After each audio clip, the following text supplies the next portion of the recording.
KO debate series. We lit tonight. Y'all come through, man. Y'all know how we gonna show up and show out. See y'all all in the building.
Yo, what's going down with all y'all, man? It's your boy KO. It's your boy Knockout, KO 86, Knockout Boxing 86, Knockout 86. Whatever you want to call me, I'm live, I'm here, we back. Welcome to another episode of Knockout Boxing 86 TV. Smash the like button. It feels so good to be back. We are rocking, bro. Channel members, I got y'all covered. We already shot 2 prediction videos. They dropping in the morning. And then I got 7 more coming tomorrow. We putting in work. We back to our normal schedule. I appreciate y'all bearing with me while I was on vacation. But man, I'm back, rejuvenated, ready to give y'all entertaining live streams, best videos, shorts, regular videos. We back to our regularly scheduled program, man. Smash that like button. Don't let YouTube play games with the algorithm, man. Run the likes all the way up. Ain't nothing changed. We need to be at 100 likes before we can get the show started. So let's go ahead and get there. Also, support the channel. Hit that super chat. It's right there next to the button where you're leaving a comment. And also hit that Cash App. The Cash App is $ Knockout Boxing 86 TV. And drop a comment. Don't shadow watch my shit. Don't shadow watch my stuff. Drop a comment and let me know that you here, bro. That way, if you let me know that you here, it's going to also help the channel as well, bro. That algorithm matters here on YouTube. The things you can do that's free is you can hit that like button and you can drop a comment. I understand everybody can't donate to the channel. I understand everybody can't hit the super chat or the Cash App, but everybody can do what's free, and that's hit the like button. So please and thank you. Run those likes all the way up. Speaking of super chat, shout out to my dog, Tim Carey, not Jim Carey, 5-piece. No biscuit in the super chat. He said, I think we can pull the upset tomorrow. We need Dak to be perfect. Yeah, we riding. Ain't no upset. Forget the Sheagles. Ain't no upset, bro. There's no upset. We gonna run them down, bro. I'm that Cowboys fan. Every week we gonna win. Every year we gonna win the Super Bowl. I'm him. I'm that dude. I'm that guy, bro. So yeah, we gonna win tomorrow. 100% W coming. Forget Philly, bro. Nobody worried about them. Only person I like from Philly is DJ and Dean. And if y'all in here, y'all from Philly, I like y'all too. Y'all know I'm just talking shit. I just can't stand the Sheagles, man. All things, what's good with you, bro? Salute. Let's see who we got in the building. Brother Huey Q, what up? Realistic Washington fan, Michael Watson, Mike Moss, Terrell Jackson, Tim Carey, my brother Just Do Boxing, man. Y'all go subscribe to his channel. One of the best kicking it, man. Kicking this boxing knowledge, man. Live streams every afternoon. Y'all go check him out, bro. William Old School in the building. What's up? He got him a channel with D1, Angry White Man Podcast. Y'all go check them out as well and subscribe to their channels. We got Mr. Make 'em Sick, WTF Media, DACN Tsunami, Jace Boyce Senior, Zoomverse. What up, homie? Go subscribe to his channel as well for the gaming content. Isaiah WYD, Jumbie 2110, Million Films, J Main, Chris Hahn, Kevin King, LaRon Jones. Who? LaRon Jones. What up? I am Black Mall. What up? Poi Pounder NW. Z. Always bet on black. Done Ballin. C Easy. All work is easy work. D Nizzle. What up? Isaiah Junior Francois. What up, bro? HB, the voice of reason. Hilltop 156. Thomas Hill. What's good with you? Hilltop say 14 point L. Let me see if they got like a 14. Can I block a motherfucker for 14? For like 14 seconds. I'm about to. I don't know if I can or can't. We about to find out though. Hey, I don't know if I can block you for 14 seconds, but we're gonna find out if I can or can't. We're gonna find out. We're gonna find out. We're gonna find out if I can or can't though. That we're gonna find out. Let me see. 14 point L, you say. All right, let me see. What they got timeout wise for my homie Hilltop. He just wanted to go get his Chipotle, pick up his Chipotle. So he wanted me to time him out. We got 10 seconds, 1 minute, 5 minutes, 10 minutes, 30 minutes, 24 hours. We're gonna do you for a minute. Yeah, we're gonna get you for a minute for saying my boy is gonna take that L, bro. You know what I mean? We're gonna get you out of here for a minute for saying that shit. You know what I mean? DC Dre, what up? Thomas Hill, what's good? Brian King, B Falcone, Sunchild, what up? Fight Sports Talk, what's good? Puncho, just a youngin', what up? Everything healthy, what's good? Chris Hahn, you from Texas? Yes, 100% Chris Hahn. Lee Jackson, what up, man? Salute to my dog, DJ, 5-piece. No biscuit in the super chat. He said, salute, KO. My birds getting ready to put belt to ass tomorrow. See you soon. Good, bro. Yeah, you're going to see me soon. You're going to see me soon. Let me, first of all, let me drop that heart. You know what I'm saying? I appreciate that super chat and stuff. That was for Tim Carey. I'm looking for DJ. I don't know that. There we go. I appreciate that. You know what I'm saying? There we go. Appreciate my brother dropping that. You know what I mean? Dropping that super chat in this thing. Let me see. Let me see this timeout button. We're going to catch you for a minute too. We're going to catch your ass for a minute as well for talking that Eagle shit. We're going to catch. I'm going to leave your super chat up for the minute that you out of here. I'm going to leave it up for the minute that you out of here. But I had to give you a minute simply because you said y'all gonna win. I'm that level of petty. The real is back. Yes, DXN Tsunami. The real is back, bro. The real is back. Tez 305. What up, man? D Willie Thomas, what's good? Brother Huey Q, what up? Band up say my Seahawks gonna win it all this year. Okay. You ain't talking shit about the Cowboys. So I'm gonna let you slide right. Everybody can ride for your team unless you're an Eagles, Giants, or Washington fan. Anybody else you can ride for your team. But if you want our rivals or a 49ers fan too, I can't stand y'all ass. Or a Packers fan for obvious fucking reasons. Or a Packers fan for obvious goddamn reasons, right? Anybody else ride for your team except for the Packers, the 49ers, and all of our damn ops. Rest of y'all can ride. There go my homie Cam J Network too, by the way. Tez is confused. First, we're going to block Tez for a minute as well. But let me tell y'all why Tez is confused, right? Brother Huey Q is confused as well. Let's get him. Let's get these two confused individuals 1 minute. Let me tell y'all why they confused before we get to the boxing talk. These niggas got Arkansas Razorback thumbnail and the Miami Hurricane thumbnail, but then they cheering for the Green Bay Packers and shit. The Dolphins are right there in Miami, Tez. Arkansas is right there to New Orleans. Brother, here we keep. Y'all should be Saint fans and motherfucking Miami Dolphin fans, bro. Y'all out of pocket for that shit. Night Rider, what up? Oh, Black Mall, bet Black Mall. That's what's up. That's what's up, bro. I'm glad you got your team and shit. Glad you fucking with your team and shit. You enjoy that time, bro. Enjoy that time. Go roll you up one if you smoke. Go pull you up something if you drink. Do your thing. Big Dog Willie with the 2-piece in the super chat says, I told you so. Jake Paul versus Tank ages like fine wine. Yeah, they age well for you, bro. That trolling age well for you. A broke clock is right 2 times a day. Salute to you for that. You got what you wanted, bro. You got what you wanted, fam.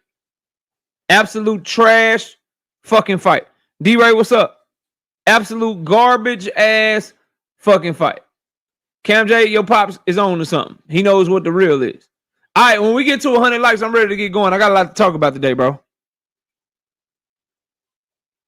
He said we don't have a team down here. My bad, bro. My fault. My fault. J-Man, what up? I'm ready to talk. I'm ready to talk some boxing though, but we got to get the likes up over 100, bro. I think they've been playing with my algorithm a little bit too, so I really need y'all help. We got 58 likes. I need 42 people to hit the like button. Let me get this turned on. D-Ray, I don't know why you don't have a wrench, but I'm finna give you one because you've been rocking with the channel for a long time.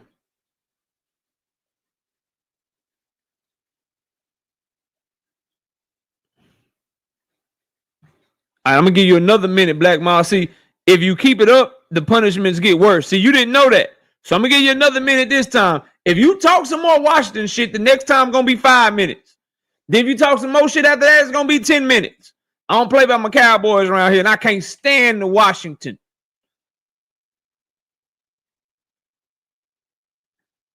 I can't stand. Yeah, you might have to unsub and sub back up, bro. I need y'all to run that algorithm up. I'm telling you, bro. Sometimes they just be picking and choosing. I think I was too critical of the Tank fight, bro. I think they put some juju on my shit. I think Netflix, Jake Paul, and Al Heyman. I think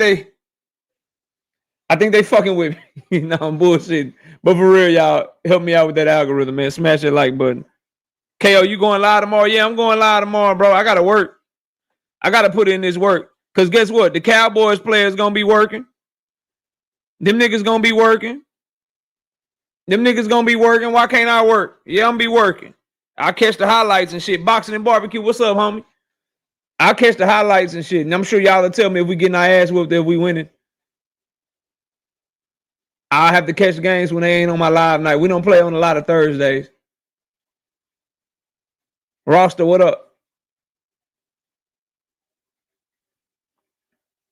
Appreciate that, Boxing and Barbecue. Had a great time, bro. Now I'm ready to get to work. But I can't get to work till we get to 100 likes. So y'all let me know when we there, bro. Evans Entertainment, what's good, bro? Salute to you. Salute to everybody. I got so many topics to talk about too, bro. Very entertaining. Very, very good show for y'all today, bro. As soon as we get to where we need to be. We got Bo Desi, the late bloomer. What's up, homie? 5 Peace. No Biscuit in the Super Chat says, peace. Why didn't the quality of the Tank versus Roach presser look like the Thurman versus Fundora? Is Thurman more favored by the PBC than Tank? That's an excellent question. I think they were trying to do something different with Tank.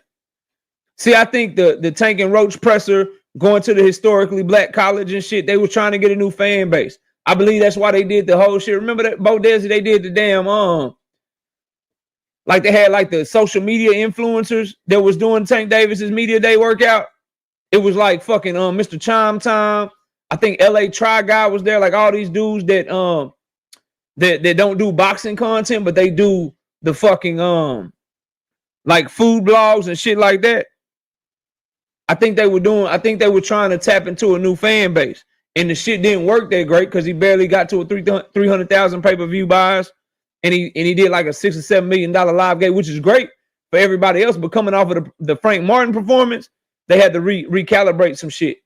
So I think they going back to just that standard press conference, you know, in a hotel lobby or whatever venue they choose to have it at, and just do that shit better because that's what worked better. I think the Tank Davis Lamont Roach press tour with being at Howard and shit, I think it's a good thought to try to get into the youth and tap into the youth. I think it's a good thought. It just didn't work out, bro.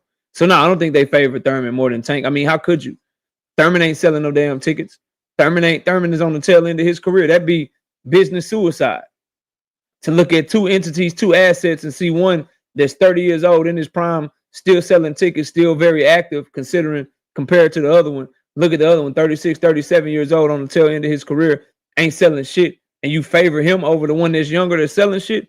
I don't think that's the case at all, bro. Appreciate the super chat too, homie. Thank you for your support, man.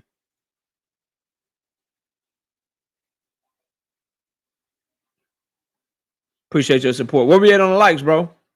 J. Cool says more people should be saying what you're saying, KO. When Canelo wins, his fans will be using the talking points of the people picking Crawford in order to praise Canelo for this fake win. Yo, we gonna get there, bro. We're gonna get there. I can't stand fake people, bro. If y'all can't tell, I don't like fake shit. So we're gonna get there. We're gonna talk about that today. We got 81 likes. We need 19 people to hit the like button. Ramon Seafood, what's up? Once y'all get there, I'm working.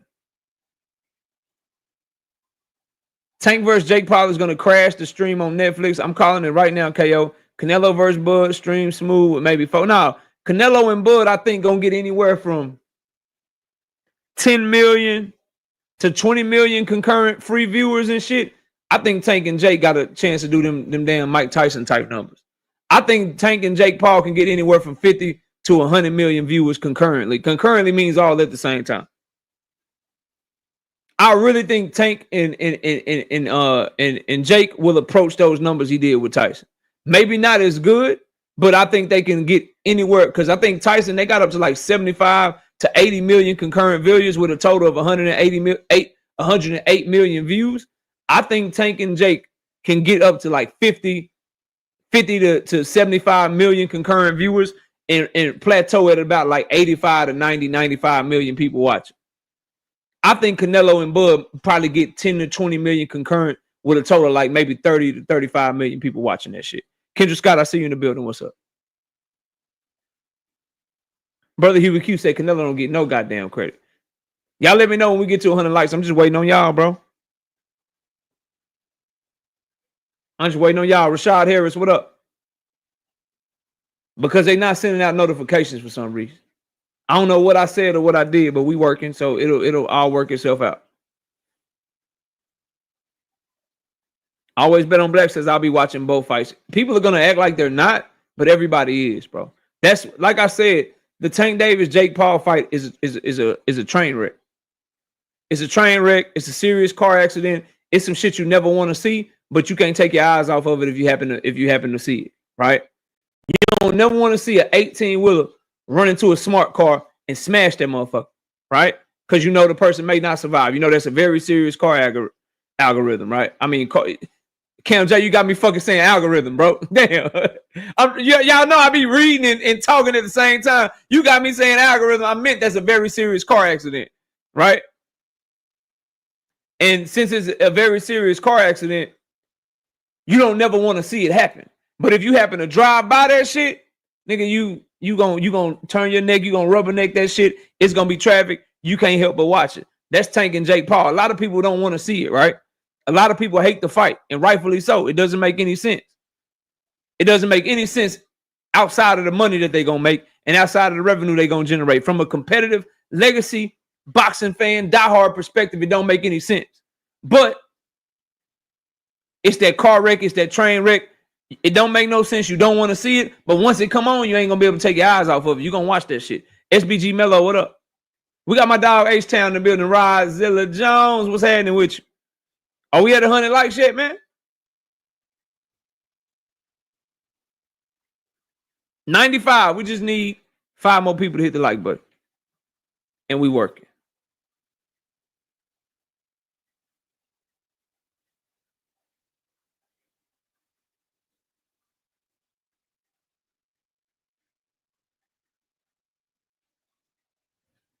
Rubberneck and burns my bacon, holding up traffic on the other side. Yeah, facts.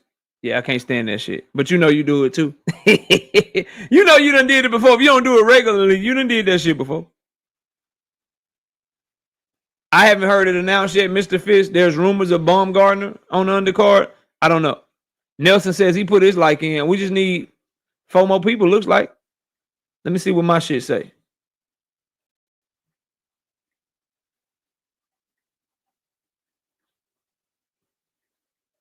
All right, mine said we had 101. Let's get the show started, bro. All right, first, Jaime Munguia cleared of any wrongdoing. The test that he had turned out to be a false positive. Let me speak on this really, really quickly, because I got other topics I want to spend a longer time on. I wanna yell conspiracy theory, right? And if it was just the WBC, Thrill Hill, what up, OG? If it was just the WBC, J-Main, no, to my knowledge, Top Rank do not have a home yet. They ain't announced shit. They fight old Shaky Foster, who people were telling me is not signed to Top Rank.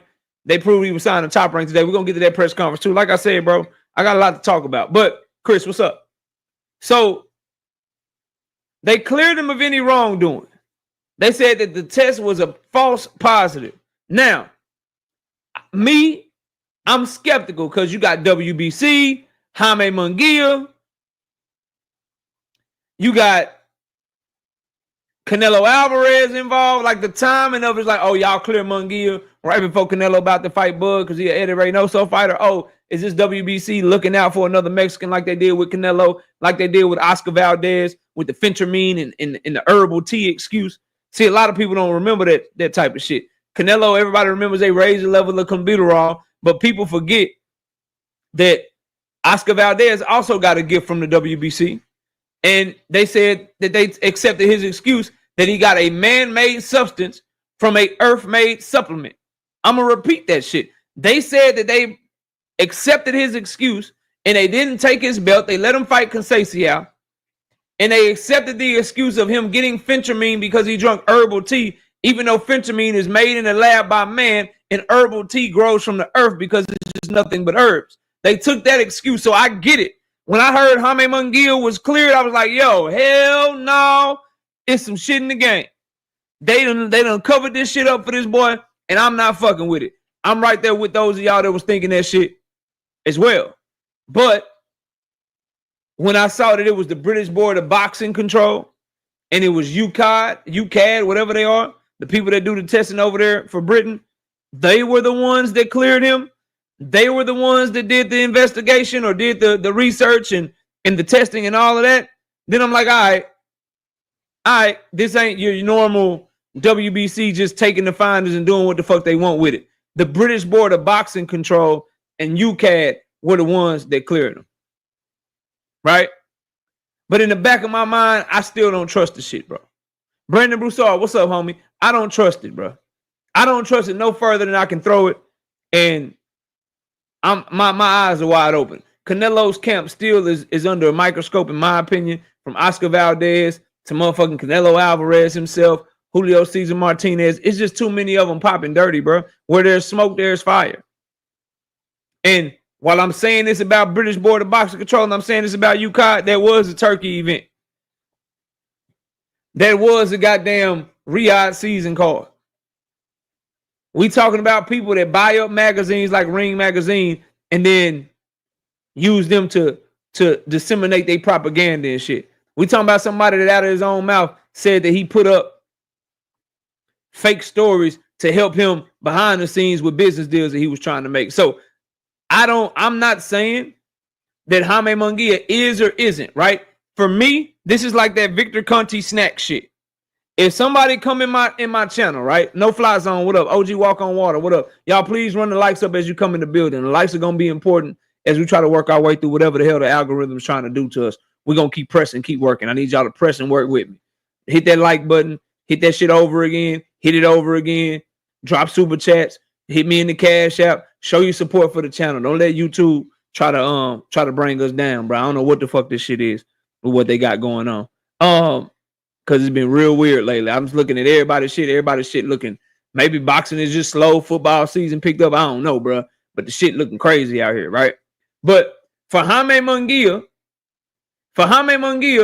I'm not trusting anything that they saying. I'm just simply saying it's not just the WBC saying it in this instance. So I do give a little bit more credence behind it. But then when you consider Turkey Al-Sheikh, you consider the timing of it right before Canelo's fight and Jaime Munguia being in Canelo's camp right now. You consider the things that WBC and people around Canelo and these Mexican fighters that are popping dirty, the things that they've done to be able to cover shit up. Bro, I don't put nothing past them, bro. I don't put nothing past them.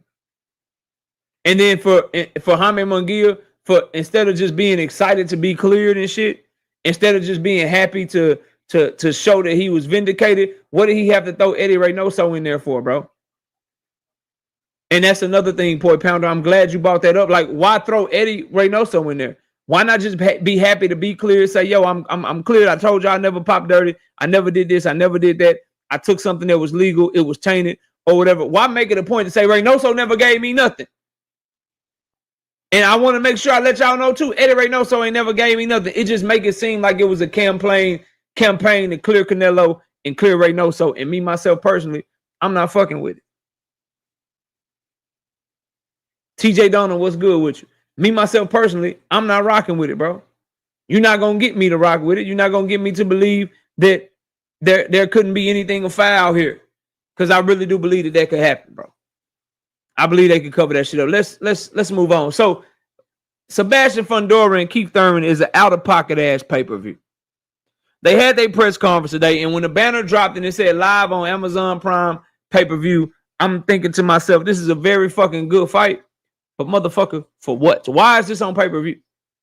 I can't think of a good reason that this fight belongs on pay-per-view. Keith Thurman and Sebastian Fundora is a good fight at 154 pounds. Thank Father, what up? It's a good fight for the 154 pound division. It's a good title defense for Sebastian Fundora. But to charge somebody $79.99 for that shit, bro, no.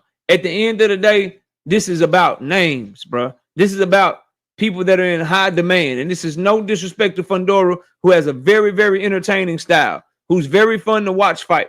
This is no disrespect to Keith Thurman, who's never been in a boring fight. But ain't nobody banging down the door asking for Keith Thurman fights. Ain't nobody banging down the door asking for Fundora fights. Nobody was banging down the door asking them to fight each other, to be honest with you. To be honest with you, nobody's like, yo, I really just got to see the Keith Thurman, Sebastian Fundora fight. Nobody was calling for that shit. Chris, Writer's Block, what up? Nobody was calling for that shit. And this is what happens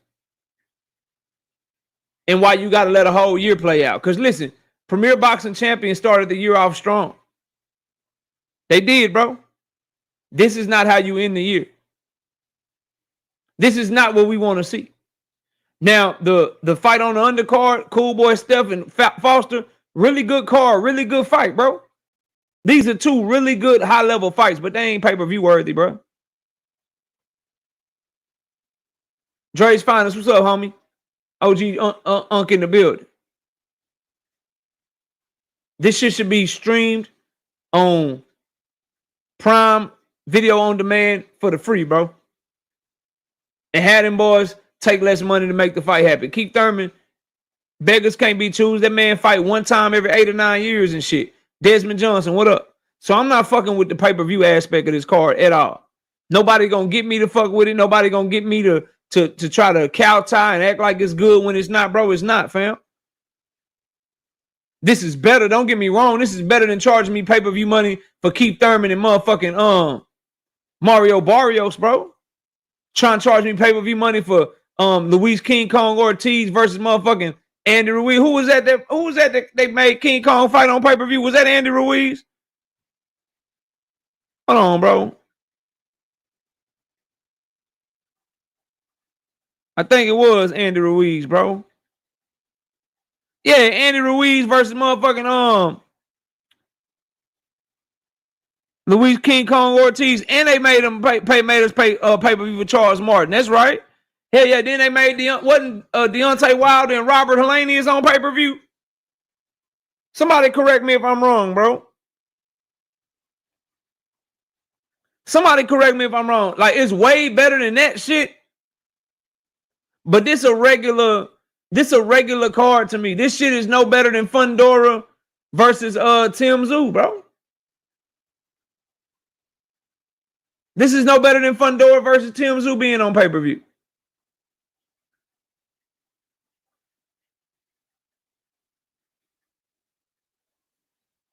It's better than what they was offering us 2 years ago, but they need to get even better.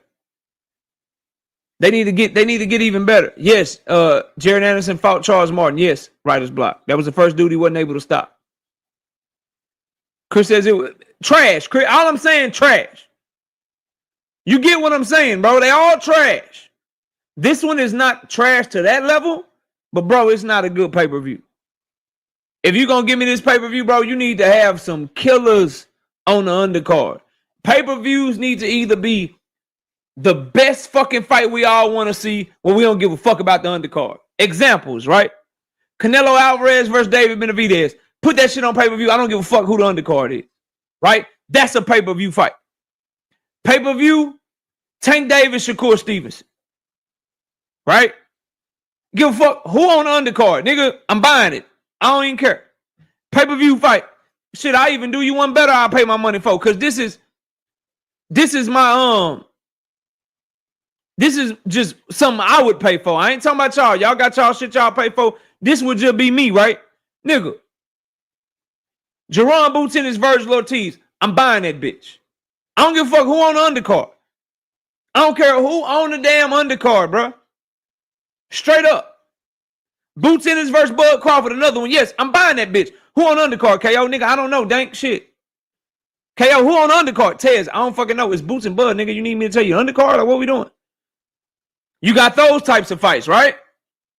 That's just pay-per-view. You don't give a fuck who on the undercard. You don't care about nothing, nigga. I'm here for the main fight. Then you have the fights where the card just so fire you buy that shit. Like Turkey really fucking up. Cause let me tell you something. You want to charge me for Moses Atwama versus Dillian White, but you giving me that David Benavidez, Devin Haney, Jesse Bam Bam Rodriguez card for free? Okay, nigga, I'll take it for free. But if you want to know what I'd rather spend my money on, give me the Moses Atwama, Dillian White card for the free. And I'll pay for that goddamn card that's going down November 22nd. I sure the fuck will. Yeah, I'll pay for that shit, bro. 100% I'll pay for that shit. When the card is fire. PBC could have given us a fire card, right? You got Fundora and Thurman on that bitch. You got Cool Boy and motherfucking Oshaki on that bitch. You got Jesus Ramos on that bitch, but instead of him fighting fucking trash-ass Shane Mosley Jr., put Jesus Ramos in the ring with Yoeli Hernandez. Then throw me a 4 fight on that bitch where you got Carlos Adames versus Janabek Alam Kanuli. Nigga, I'm buying that bitch. Nigga, it's not 1.5 million people in Japan. Fuck are you talking about? Let me stop, bro. Let me stop, man. We got 157 people in the building. Can we please get to 150 likes? Can we please get the support up to the channel by hitting the like button? Can we please get the likes up and show you support by hitting the damn like button? I see 7 people just came in here. All 7 of y'all hit the like button. 165 people in here. We need 125 likes, bro. So pay-per-view to me is not dead. Pay-per-view dies when you don't give people the price worth paying, bro. I'm going to say that shit again. Pay-per-view ain't dead. Pay-per-view dies when you give people a product that's not worth paying for. If you give people what the fuck they want and you put it behind a paywall, boxing fans have showed that they do that in droves. They will pay for some shit that they want to see. They will. But when you try to, when a motherfucker come to the steakhouse, bro, and they order the damn sirloin, right? They order the fucking ribeye, bro. They order the New York strip. They order the porterhouse. They order the T-bone. And they order that shit, and then they waiting for their food. And then you bring out their food, and you give them a Philly cheesesteak, or you give them a cheeseburger. Like, yeah, the shit good. Like, nigga, everybody love a great burger. Everybody love a great cheesesteak. You know what I'm saying? But nigga, I ordered the ribeye, bro. I ordered the porterhouse, homie. I want my New York strip, bro. What's up, Quick? I see you in the building. Bella Faith, what's up with y'all? Y'all please smash that like button. That's the problem that I have is like, yeah, it's still good. Like Fundora and Thurman, that's a Philly cheesesteak. That's a real good fucking double cheeseburger it is. But if you want my money, bro, if you want me paying $79.99, nigga, I need that porterhouse. Nigga, I need Tank and Lamont Roach rematch. I need Boots versus Bud. I need Boots versus Virgil, nigga. I need you to throw Janabek versus Carlos Adames on that bitch. I need Jesus Ramos moving up to 160 and fighting that killer Yoeli Hernandez. Now, nigga, you can get my money without me feeling like you playing me for getting it. 203 JD, what up? That's all I'm saying to y'all. I'm not rocking with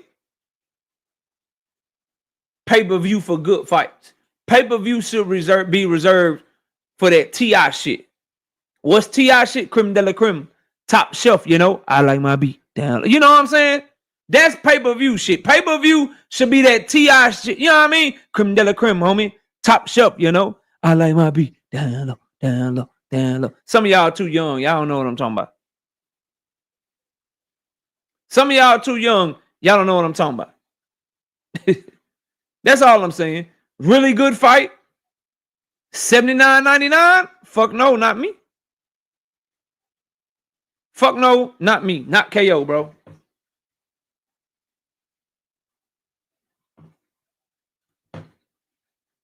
You are listening to T.I. was my rapper in college, the early 2000s.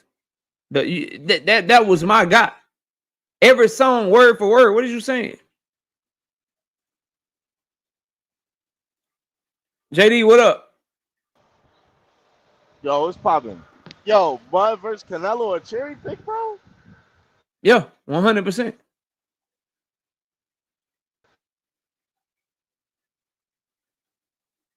Are you there? Undisputed versus undisputed. Yeah, I'm here. Yeah, let me I'm getting there. I'm not gonna get to that topic till later on in the show. So, but I'm gonna get there though. Because I was about to say you think that's a cherry. I don't think it's 100% a cherry pick on Canelo's part. 100%. Like Canelo could lose. Like Canelo cherry could pick. lose. It'd be a sour cherry. That's a cherry pick, bro. A sour cherry pick. Let me get to it though, JD. I'm not there yet. Let me get to it and then let me cook on it. Then, you know, if you come up, then you can come up then. But let me get through these topics, then I'm gonna talk about it.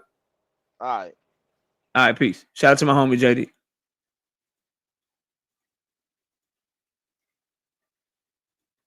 It's not trash, but it's not as good as people think it is. When you consider the inactivity of Thurman compared to the activity of Fundora, you consider Thurman ain't never fought at 154 pounds, except for him fighting Brock Jarvis, who started his career at 122 pounds, who was knocked out by Liam Perot at 140 pounds. When you consider that Sebastian Fundora is coming off of a great performance against Tim Tszyu, he's been highly more active, and Keith Thurman and his style and his age and his inactivity, I wouldn't call it trash, but it's a good fight. It's not great. I'm looking for Fundora versus Virgil, Fundora versus Xander, Xander versus Virgil, Boost versus Fundora. If Bud come back, Bud in the mix of that shit. That's the type of shit. For me, Fight Sports Talk, Keith Thurman should be fighting Earl. Keith Thurman should be fighting Jermell. Them 35, 36, 37-year-olds, they need to be fighting each other. Them 26, 27, 28, 29, 30-year-olds, they need to be fighting each other them damn selves. That's where I'm at with it, fam. Shout out to my dog Writers Block being a member for 7 straight months. Boxing is on some BS at the moment, and I agree. Trey W234, 5-piece. No biscuit in the Super J says they never dropped the numbers for Canelo Skull or Manny versus Barrios. I guess it only matters for Tank. Yeah, well, them other fighters don't have a entire fan base such as myself. Here's the thing, Trey W234, we got to keep it 100, right, bro? We call Tank the face of boxing. Manny Pacquiao fans ain't on that shit. Canelo fans are on that shit, but Canelo fans, we don't interact with them a lot over here. Like, Canelo fans, this ain't the channel that they come to, bro. A lot of them. So I'm sure people that are like Canelo haters and anti-Canelo, they go to them Canelo channels to talk that shit to them. And I'm sure they asking for numbers and shit. We just don't see it a lot over here because the Mexican Canelo fans, they typically go to the Mexican boxing channels. I'm just keeping it 100. They don't really come over here.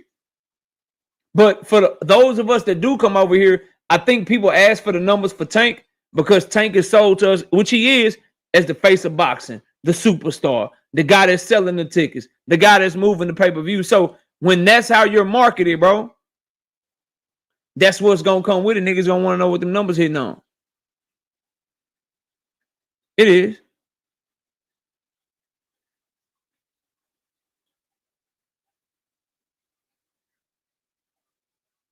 Rick Timms, what's up, homie?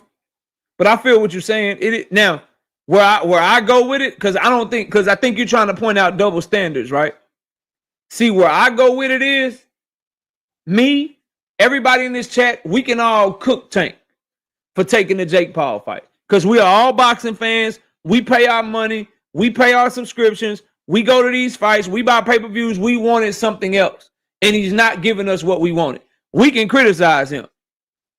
My issue, though, that when we talk about double standards that you're trying to point out, why would fighters who would all make the exact same move have some shit to say? Example, right? Why the fuck would Ryan Garcia call Tank Davis versus Jake Paul a disgrace when he was doing everything he could to call out Jake Paul and fight Jake Paul his damn self?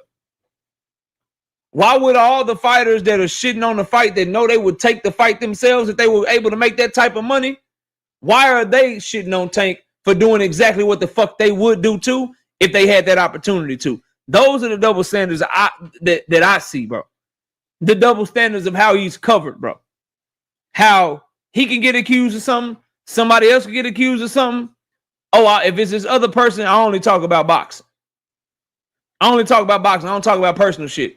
If it's some personal shit with Tank, oh, nigga, I cover it till the wheels fall off. I cover it till the wheels fall off. Double standards like that.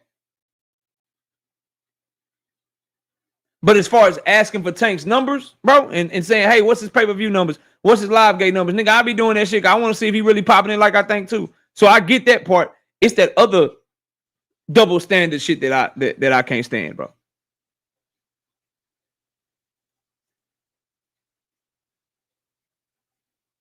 That's not true, Chris, because he called for the fight. He just did an interview over there on Najee saying why he should have been the one to get the fight and why it's not a disgrace if he fights Jake Paul. Because he's not as little as Tank. He's like 170. Jake Paul's only 200. That's a much closer fight in weight. He was literally making his case for why Jake Paul should have chose him. He wanted the Jake Paul fight, bro. Anthony Joshua, another double standard. The nerve of Eddie Hearn to talk shit about Tank Davis and motherfucking Jake Paul when Eddie Hearn was trying to make AJ versus Jake Paul. What up, 903 Boxing?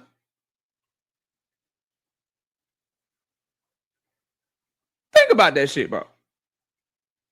You was trying to you was trying to work that deal out for your fighter yourself.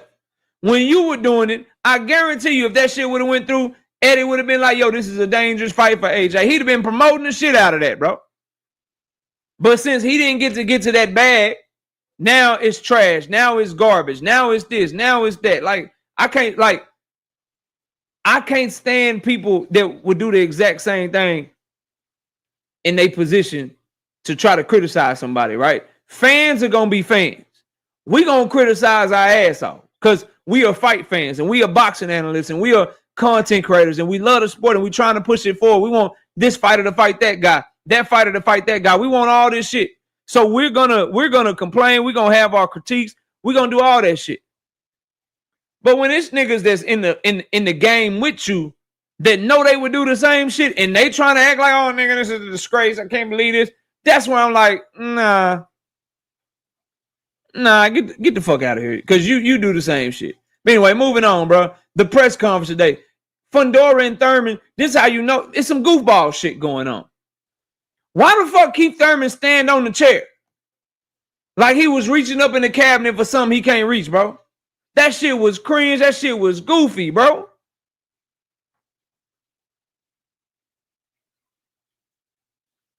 And that's another double standard. I'm glad you brought it up. Niggas was not this mad at AJ and motherfucking Ngannou or fucking Fury and Ngannou. Niggas was not this mad. Soon as Tank get him a little circus fight in, niggas got a problem. I got a problem too. I'm just saying y'all some hypocrites, man.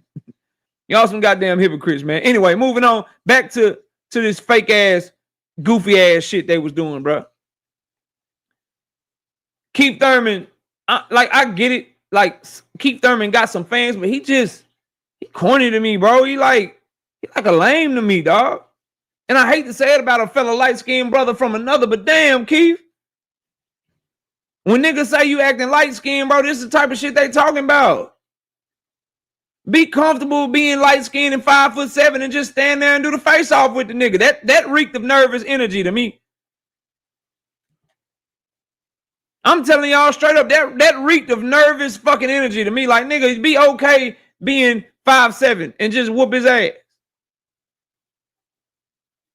Just whoop his ass. What you gotta stand on the chair for and be goofy and shit? I can't stand goofy shit. Maybe I'm getting too old. Maybe I'm Mr. Get Off My Lawn ass dude right now. Yeah, I wasn't fucking with that. The better part of the press conference, though, was this shit. Fulton and Foster got a little spicy. Stephen Coolboy Fulton and O'Shaquie Foster, that shit got spicy, bro. Super spicy. That boy Foster said, I'm on the wrong side of the damn podium, bro.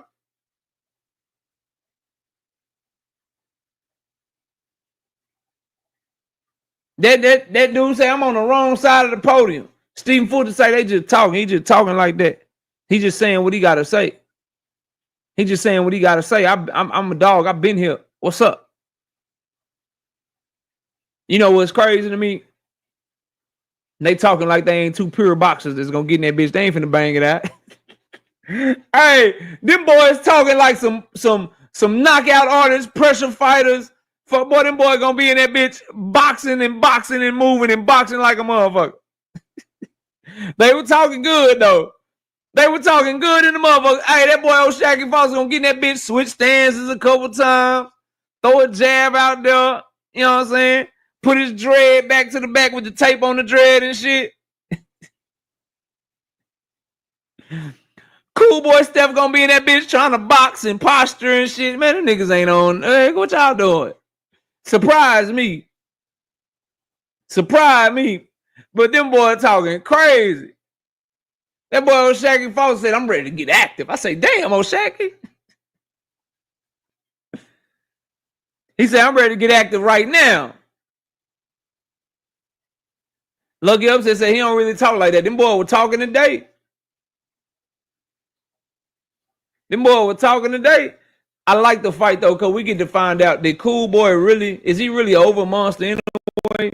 Or do he just got Brandon Figueroa number? Because he fought Monster in a way, got put to sleep bad, right? Got put to sleep bad. Teach, what up? Then he fought the I keep forgetting the dude name, bro. What's this dude name? The dude he fought before Figueroa. It's, God damn it, somebody help me. Somebody help me, please. I'll find it if y'all don't have it. Hold on. What's this dude name, bro? Castro. Carlos Castro. There we go. He ain't look good against Castro. Looked like he got hurt, got dropped. Brandon Figueroa, Fulton just knew him real well, and then B Figgy comes out and look like shit against old buddy too. Yeah, Joe Ed too. So I want to find out is Fulton really back, bro? Is he really back? Because I don't know. I'm not so sure. I think he's just comfortable with Brandon Figueroa. I think Brandon Figueroa is a weight drained ass, one-dimensional fighter. I think for Brandon Figueroa, as he getting older, for his style, nigga, you just need to fight as close to your natural weight as possible. That way you can be as strong as possible, as powerful as possible, and you can really let your hands go. And who knows, if you actually fight close to your real weight, if you go up to the 135-pound division, 140-pound division, you might get knocked the fuck out because the fighters are better and stronger there, but you may also be stronger and be better yourself because I think he's draining himself or whatever. So I still got a lot of questions about Stephen Fulton. And then also, both of these fighters fighting a pure boxer, how both of them fight, how is that shit gonna look? I'm worried about neither one of them liking to be first. It's the same worries I have about Team Alifu versus Shakur, right? Both guys not active on their front foot. Both guys not real busy in the fight. They both like to sit, wait, let you make mistakes, and try to capitalize on your mistakes. I worry about the entertainment value of that fight. It's a fight that looks like a great fight on paper. It's a fight that seems like it's a really, really good fight. But don't be surprised if they back and forth at these press conferences isn't the best exchanges that they have.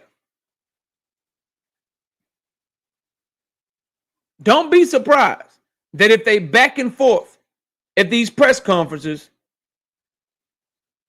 ain't the most entertaining shit that you see out of them two come fight night. Straight up. I see a lot of y'all rocking with Fulton, a lot of y'all rocking with Foster. I'll say this. If Fulton can be who Fulton is, I think he has more diversity to his game than O'Shaquie. He's got better experience than O'Shaquie. But if he's a shell of himself and he's coming up with O'Shaquie Foster being a naturally bigger man, O'Shaquie can get with him. But it's a close fight. It's a good fight. Good toss-up fight. Something else that happened. I don't know if y'all caught it, but I did. Fulton teases that he might have a Gervonta Tank Davis fight, and O'Shaquie Foster did too. And I think that Tank and them was trying to get the goddamn Lamont Roach fight in, but the prison shit and the jail shit made him push off that date, and he just decided to go straight into the goddamn Jake Paul fight. Because O'Shaquie Foster and Stephen Fulton, O'Shaquie Foster told him, nigga, I've been ready. We were supposed to do this shit on August 16th. We supposed to do this shit on August 16th. I say, wait a minute. And then Fulton said, shit, I'll fuck around and move up after this. And Foster said, yeah, I know. Because they was talking about other options for you too. Move up for what?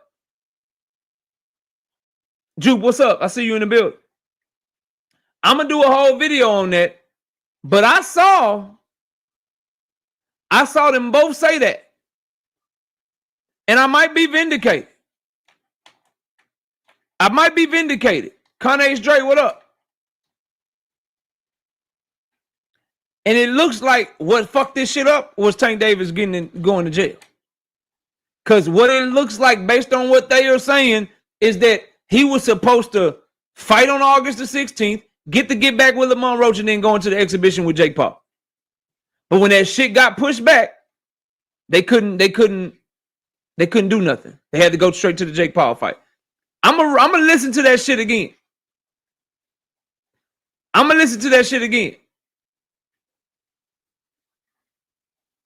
But I'm that's what it sounded like to me when I heard them two going back and forth. Another thing, as far as Tank fighting one of these two next, I don't like the fight. I'm gonna tell y'all straight up, bro.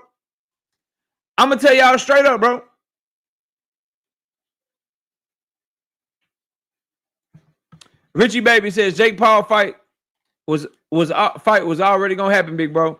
All the other shit don't matter. Trust me. I hear what you're saying, bro. And you know I rock with Tank heavy. It's a trash ass fight. Bro. And if that fight's already gonna happen, why did you lead the fans on like you were about to fight Lamont Roach in the rematch, bro? Like I listen, bro. I'm gonna be a Tank fan. I am. But I'm a Dallas Cowboys fan too. And trading Micah Parsons was fucking garbage. Always waiting to sign your players at the last minute, that's fucking garbage. Jerry Jones is a GM, that's fucking garbage. Just because I'm rocking with him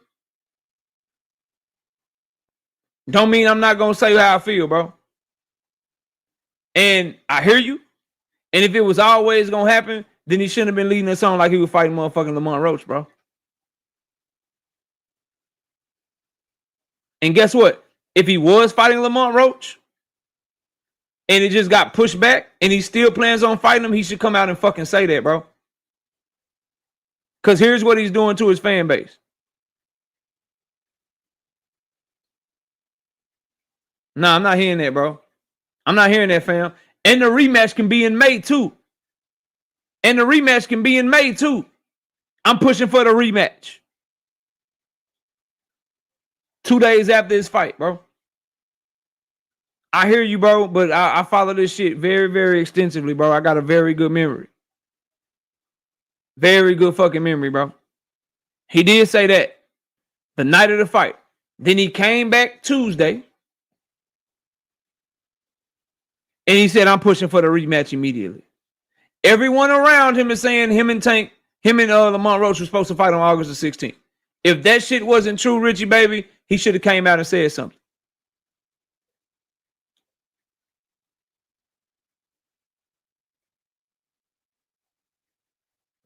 Well, until it do, Richie, he got to get this work, bro.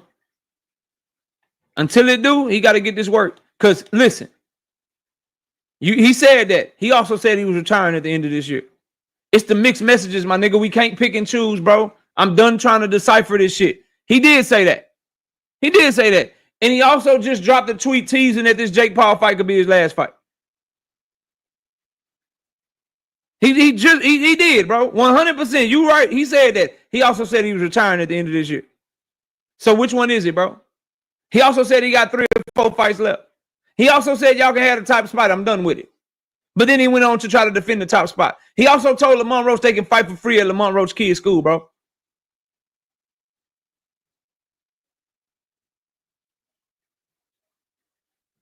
But it's cool, bro. I'm still rocking with Tank. I don't fuck with this Jake Paul fight. Anyway, Stephen Fulton teasing Gervonta Davis fight, bro. No. Tank, you need to fight 135 pounders, bro. Lamont Roach rematch is next. That's who Richie Baby say you fighting next year after this Jake Paul fight. Whatever. He do. He got 4 fights left. Cool. Does this one fucking count? Cool. Are we supposed to count this one, bro? Does this shit count? Is he counting this one? This one shouldn't fucking count.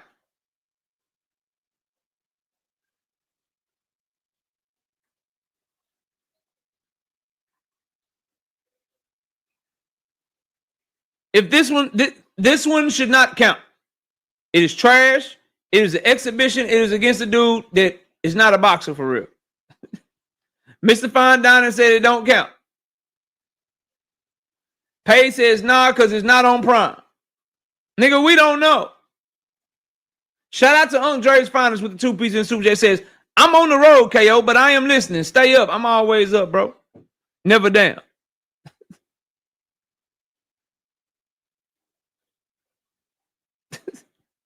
What are we doing?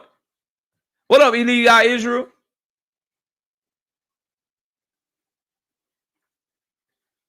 So I don't know how true this shit is, but Stephen Fulton definitely teased that shit, bro. He definitely teased that shit.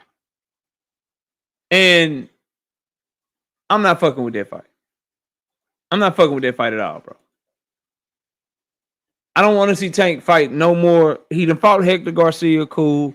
Lamont Roach, he tried to make the Loma fight first. They reached out to Shakur, cool. Well, Lamont Roach has now solidified himself at 135 pounds because he survived Tank Davis. You got to go get that back and show that he can't fuck with you. And then after that, bro, we want Shakur. We want Team Elite Food, bro. We want Richardson Hitchens if he's still a champion. Matias if he's still a champion. Gary Antoine if he's still a champion, bro.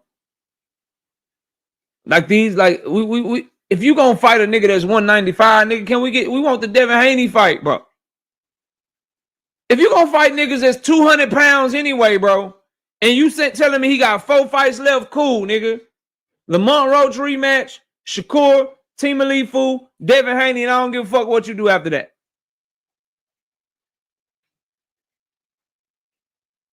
Shout out to Juke with the 20-piece, 20 of them things. Bow. Bow. Bow. No biscuit in the super chat. She said, I follow someone who knows Tank, and he said the plan was Paul in September if he won, pushing for the rematch immediately in early August would have been enough time for all 3. The case ruined that. Still a terrible fight. I'm with you. I'm with you. That's what I'm thinking as well. Dev would beat Tank. Y'all don't want that for real. Stop it, bro. Number 1, that's your opinion. You entitled to it. Number 2, stop telling people what the fuck they want. I'm a grown-ass man. I know what the fuck I want, bro. Randall, what up? I know what the fuck I want, bro. Sit your head down somewhere. Shout out to Drew for getting that super chat. I appreciate you.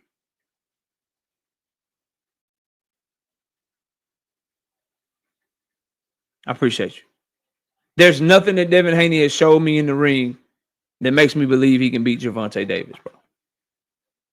Niggas have to hope that Tank Davis is not himself. That's it. That's it. If he's himself, I got Tank. Locked in, I got Tank. I'm riding with him till the wheels fall off. But just because I rock with you till the wheels fall off don't mean I'm going to fuck with everything you do, bro.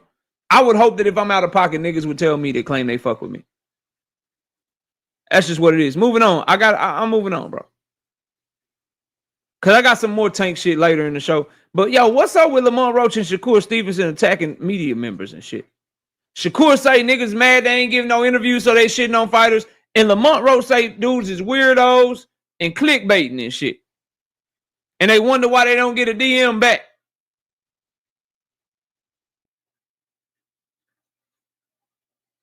What's up with y'all soft-ass fighters, man? Let me tell you something, bro.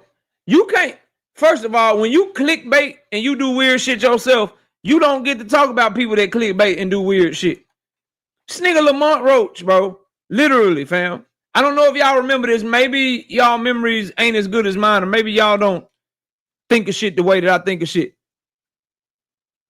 Lamont Roach. They do.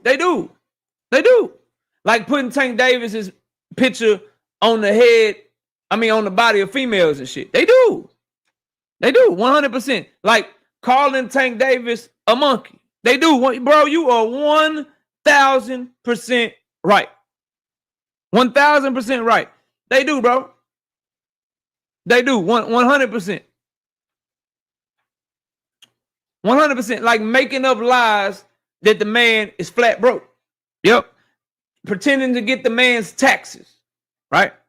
Pretending to know that the man's leaving a certain place when he ain't announced it. Right? You 100% right, bro. Some people do go too far. Like posting a picture of a monkey and calling it Tank Davis. Taking his mug shot photos, right? And then disseminating them to the public. Yeah, you 100% right, bro. Niggas do go too far. Now go put that shit in the niggas' chats that's doing that shit and then come back and holler at me. Other than that, shut up and enjoy the show, bro. Now, moving on.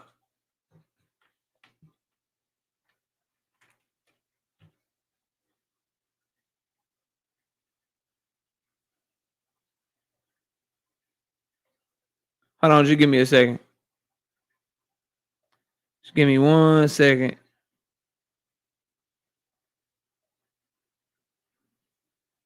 That way I can focus up.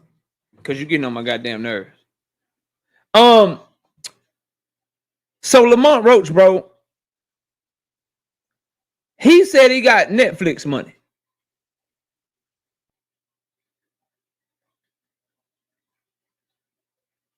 He said he got Netflix money. Right? Now, with the Netflix money, we assume that it's some goddamn step aside money. We assume that it's some fucking step aside money. Why? Because if you Lamont Roach and you got Netflix money, we know you're not fighting on the Terence Crawford card. With Canelo, that shit's in a week and a half and you ain't on that card. The only other Netflix card this year is a Tank and Jake Paul fight. So when you say you got Netflix money, if you're Lamont Roach, we're going to say, oh, you're getting step aside money so Tank can fight Jake Paul. Come to find out, he's suing Tank for fighting Jake Paul. So how are people weirdos and clickbaiters when you clickbaited your own self, acting like you got step aside money, and then got mad and said, if I got step aside money, I could have told y'all, or I would have told y'all. Cool. So my one question for Lamont Roach is, what did you mean when you said you got Netflix money? When you said that Netflix money hit good, what did you mean by that?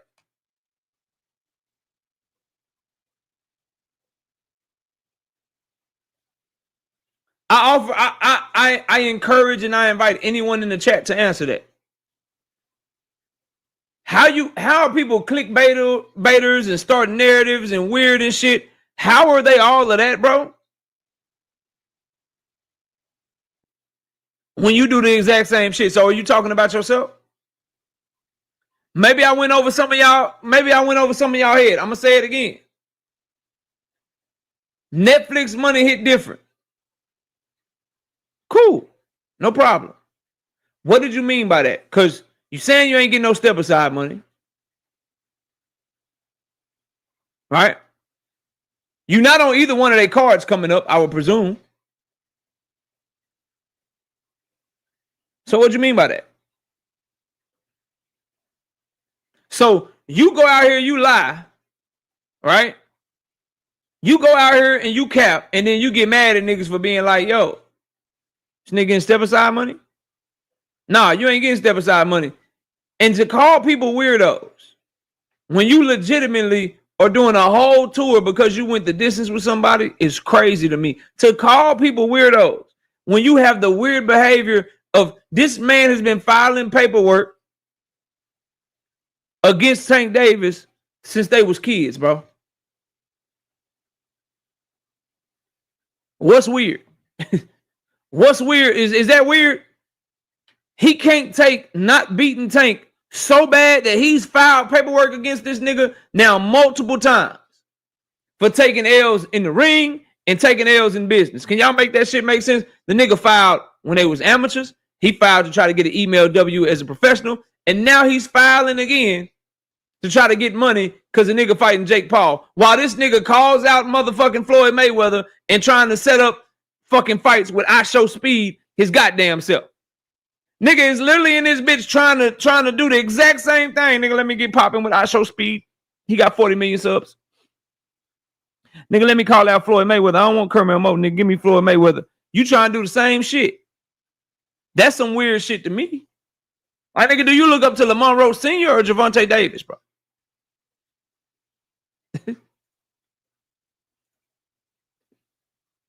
What are we talking about? Shout out to Young World. 20 piece, 20 of them things. Bow. No biscuit in the super chat. For the grind, my brother. Salute to you. Salute to Miss KO. Salute to the chat. Salute to you. Salute to you. This one ain't that bad because Buddy was doing bad business. Okay, you talking about the last one. You talking about the one trying to sue Tank for the Jake Paul fight. Say, bro, did you call it bad business when Devin Haney pulled out of the Sandor Martin fight? Did you call it bad business when Devin Haney pulled out of the Team Alifu fight because he didn't want the Top Rank offer? Talk to me now.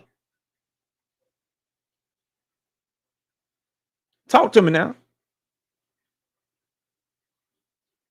Talk to me now.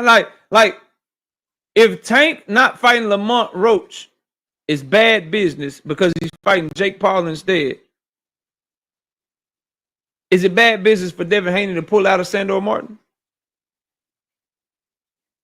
2 cents, what's up?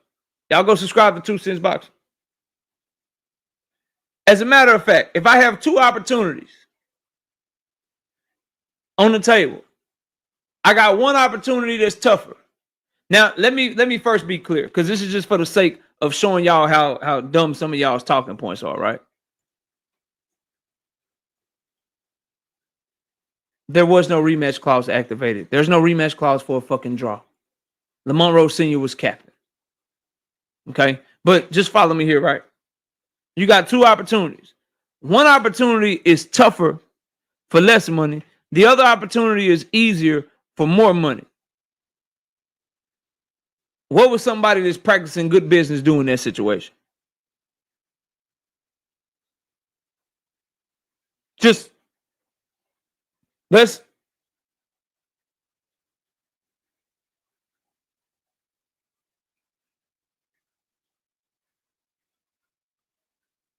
talk about it.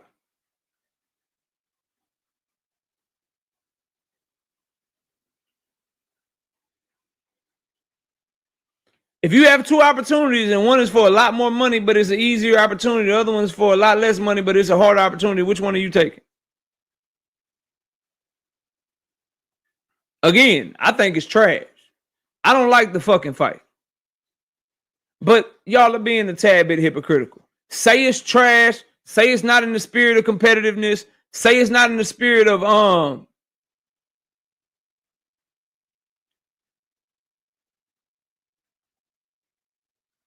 say it's not in the spirit of boxing. I agree with all of that. 100%, you'll get no argument from me. But when y'all start throwing the B word around, not the B-I-T-C, you know what I mean? The business word around. When you start throwing the business word around, that's where y'all lose me. You want to talk about Duck. You want to talk about he should have fought Roach. You want to talk about disrespect to the sport of boxing. You want to talk about it's not a great legacy. Or it's trash ass legacy. You want to talk about it's a clown show. You want to talk about it's a circus. I'm right there with you on the front lines, banging the goddamn drum, and y'all all know it. But y'all starting to throw words like y'all niggas always take it too far. There's fair criticism, and then there's just fucking hate and delusion. When you start saying Tank made a bad business move, now you're just being delusional. Now you're just being delusional.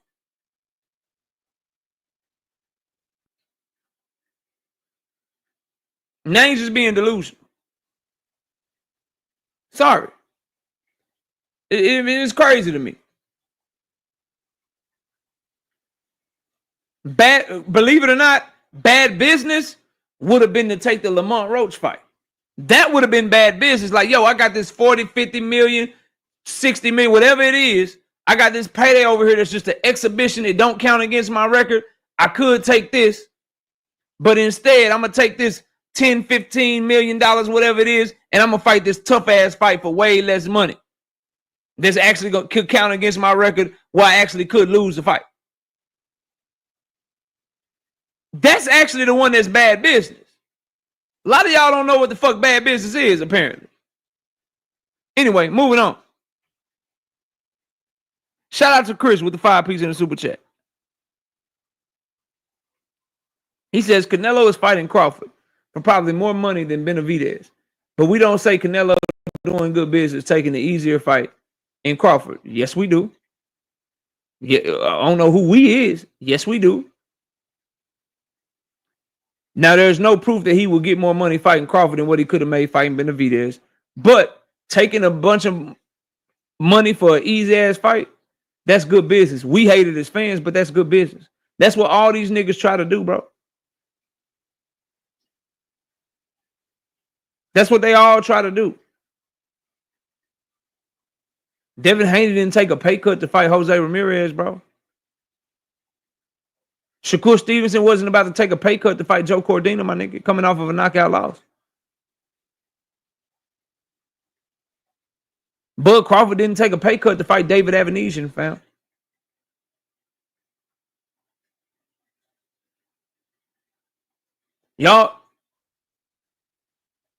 Y'all forgetting this shit, man. Ish, what up? See, the difference is I can call all that shit trash, and I'll call what Tank is doing trash too. When Padwork Padley jumped into the fold and replaced Floyd Schofield, I didn't see Shakur take a pay cut because he had a lesser opponent in front of him. He still wanted his motherfucking money, bro. But the difference between me and a lot of y'all is I called the shit trash when they did it, and I'm calling the shit trash when Tank is doing it. That's the difference. That's what a lot of y'all are missing, bro.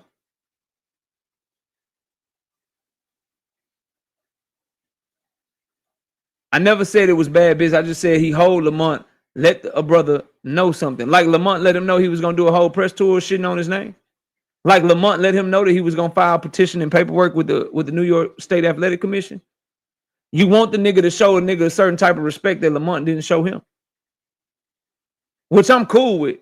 But if we not crying, if y'all niggas wasn't crying because Lamont Roach was trying to petition a email W, then don't cry when Tank Davis lead that nigga in the win. Because guess what Lamont was trying to do? Guess what Lamont was trying to do? Guess what he was trying to do?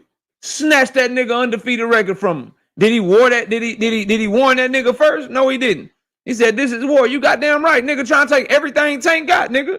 Nigga dropping merch now, doing streams now. This nigga is reacting to the reaction of one fight, not the fight he became world champion in. This nigga got a total of 27 fights, 25 victories, 1 loss, and 1 draw.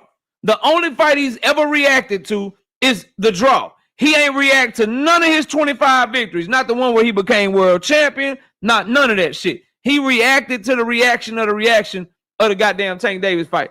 He is literally, bro. Literally, fam. Literally. Out this motherfucker building his name off of Tank Davis back, and you want Tank to do that nigga a favor when he spent from March 2nd to the day they announced Tank and Jake, Lamont Roach did everything he could to shit on that man. Hell no. Lamont Roach didn't owe Tank a goddamn thing. Tank don't owe his ass nothing either. Tank owed it to himself, to his image, to his fans to rematch Lamont Roach. To himself as a competitor. He don't owe Lamont Roach a motherfucking thing. Because Lamont already showed that, nigga, if I have an opportunity, nigga, I'll hold you. I felt like you ain't really beat me in the amateurs, bitch, I'm petitioning. I felt like you didn't really beat me in the, you really didn't invite to a draw? Bitch, I'm petitioning. I feel like you should have fought me instead of Jake Paul. And you made me stay in my Airbnb for an extra month. Bitch, I'm suing. Like, nigga, no. Y'all crazy the motherfucker. Did Lamont Roach stay on G-Con and be like, yeah, bro, you know what, fam, I appreciate the opportunity. Nigga, I really feel like I won. Let's just work this rematch out, nigga. Hell no, he didn't. Hell no. He didn't get that nigga no grace.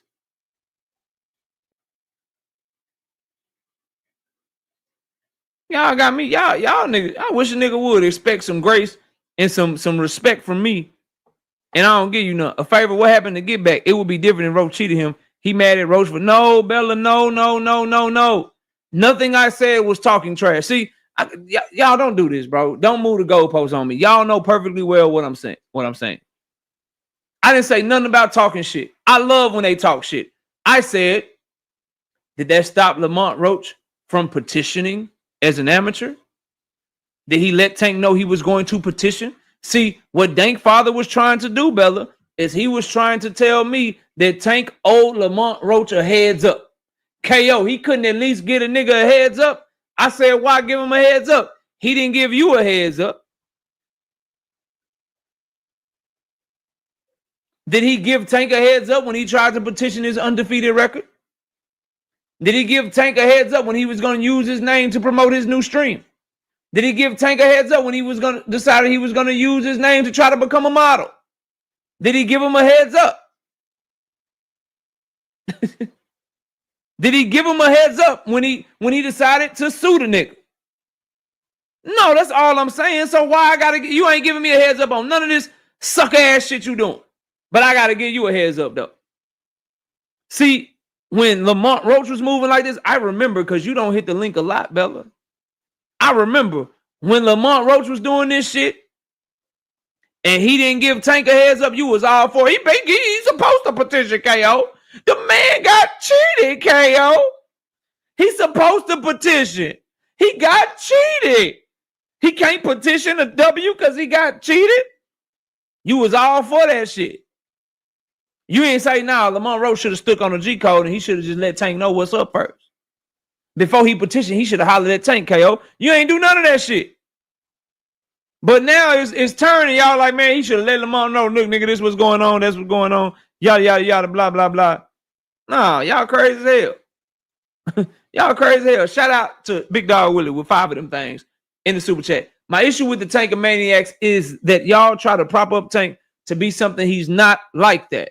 Tank obviously doesn't care about his fans. Facts. Yeah, he ain't care about us on this one.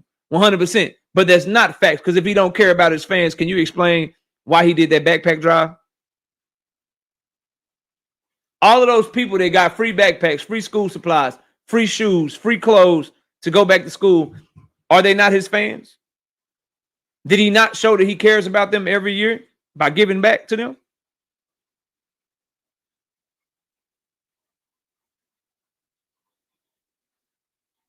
And if he's not like that, go tell that to your favorite fighter who says that he is like that. Because Shakur Stevenson disagrees with you, sir. That would be my response to you. That would be y'all think some shit changed. Ain't nothing changed, bro. I'm too real to let the dumb shit and the fuck shit get to me, bro. You can't say the nigga don't care about his fans when he spends thousands and thousands of dollars of his own hard-earned money to give back to his fans, bro. Yeah. You can't say that he ain't like that when every fighter around him says that he is like that. Go tell Keyshawn, Shakur, Abdullah, all these guys that say that he is one of them ones, go tell them he not like that, bro. Go tell them he not like that. Shut the F up and be a fan. Yeah, that was all the way out of pocket. All the way out of pocket. Kind of like when Bud Crawford said that you ain't even really a good fan because your ass ain't from the UK. Don't make me go. Kind of like how Bud Crawford said that the Earl Spence fight was just for the urban community, for the ghetto niggas. But the Madrimal fight was big worldwide. Kind of like how Bud Crawford shit on y'all all the time. You know, because when it's all said and done, when I'm done with this, when I'm done with that, ain't nobody going to come see me in the hospital. Ain't nobody going to do this. So I just got to get my motherfucking money. You ain't had no problem when he did it though, huh? Where the fuck? Put his quote in my chat. Y'all better leave me the fuck alone, man. Like, this still KO round this motherfucker. This still KO round this motherfucker. Like, leave me the fuck alone. Leave me. Kind of like Bud did that same shit. This KO you talking to. This not these other niggas. This KO you talking to. Anyway, back to Shakur and Roach. Y'all be getting me off tangents and shit, man. Y'all be getting me off of tangents and shit. Same goddamn thing. Saying he don't even want your fanship. He don't even want. He wish he was from the UK, governor. Fuck is you talking about? He wish he was from the UK, mate, governor. Fish and chips, yes, please.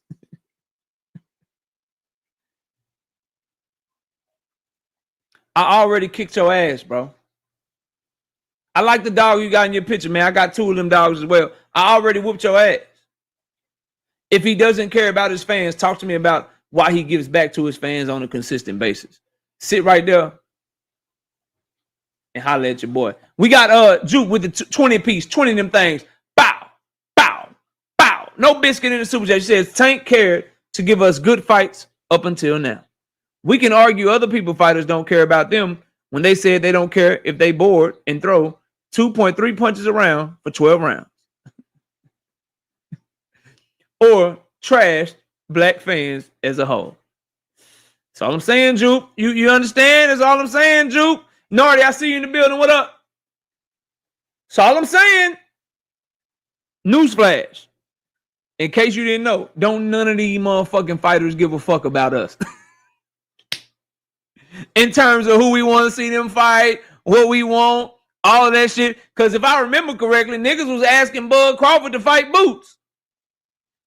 The only niggas that wanted Bud to fight Canelo was Bud fans. Boxing fans wanted that nigga to fight Jerome Boots Ennis. Boxing fans wanted him to campaign at 154. So if you want to talk about not giving a fuck, it's a lot of niggas that don't give a fuck. Just make sure you keep that same energy for some of your favorites. As far as Shakur, Barbara D, what's up? I see you in the building. As far as Shakur and Lamont Roach, quit all this crying and shit, man. Because for Lamont Roach, bro, you be acting weird and you be clickbaiting your damn self. And man, fuck Michael, man. Nah, I wish Michael the best, bro. Hopefully he go over there and shine. Just when we play Green Bay, we just need to light his ass up. But Jerry Jones dropped the ball, bro. He dropped the ball. We got a good player and some good draft picks, but man, I ain't trying to hear that shit. If you was gonna do that shit, you should have did this shit before this year's draft, and maybe you could have got even better picks. If you shop him around, we could probably get 3 first-round draft picks, and one of them could have been this year, and then that'll make us better this year. You know what I'm saying? Maybe one of them teams they got a pass rusher early. Let me see.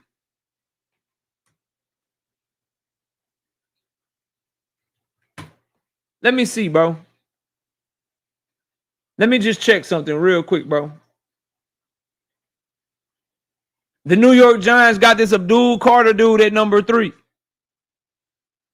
Maybe they think Micah is better, and they willing to trade that number 3 pick plus another pick for Micah Parsons. Maybe not, because that's a real high pick. Another edge rusher that went in the top 15. San Francisco got a dude named Mykel Williams, bro. If you talk to San Fran, maybe San Fran give you that number 11 pick and maybe a couple more picks for Micah because they don't think Mykel Williams is as good as Micah. Maybe you go to number 15 at the Atlanta Falcons. They got some nigga named Jalen Walker at number 15. The Cincinnati Bengals got somebody named Shamar Stewart at number 17. What I'm saying is, ain't none of these niggas probably gonna be as good as Micah. So you could have did better, bro. You could have did better, fam. That's all I'm saying. So yeah, I wish Micah the best. Jerry Jones' his ass out of pocket though, 100%. 100%. But my last thing on this Roach and Shakur and the media shit that's going on, bro. What I want boxers to understand is no one talks about you like this. There's nowhere you can go at 7:30 p.m. Central Time. There's no major platform you can go to like ESPN, Fox Sports 1, where niggas are going to be talking about you every day. You calling people trash that cover you. You don't get a segment on I watched ESPN Get Up today. They didn't talk about boxing. I watched ESPN First Take today. They didn't talk about boxing. Skip Bayless and Gilbert Arenas got a new show that I watched today and yesterday. And guess what? They don't talk about boxing, bro. And when they do, guess who came up on them shows? When Tank versus Jake got announced. Nigga, they ain't talking about none of y'all. But you calling the people that do talk about you trash. If we don't talk about you, then where you gonna go do interviews at? Because you can't go to ESPN First Take. They too busy talking to Micah Parsons' agent. They too busy having Deion Sanders on the motherfucking show.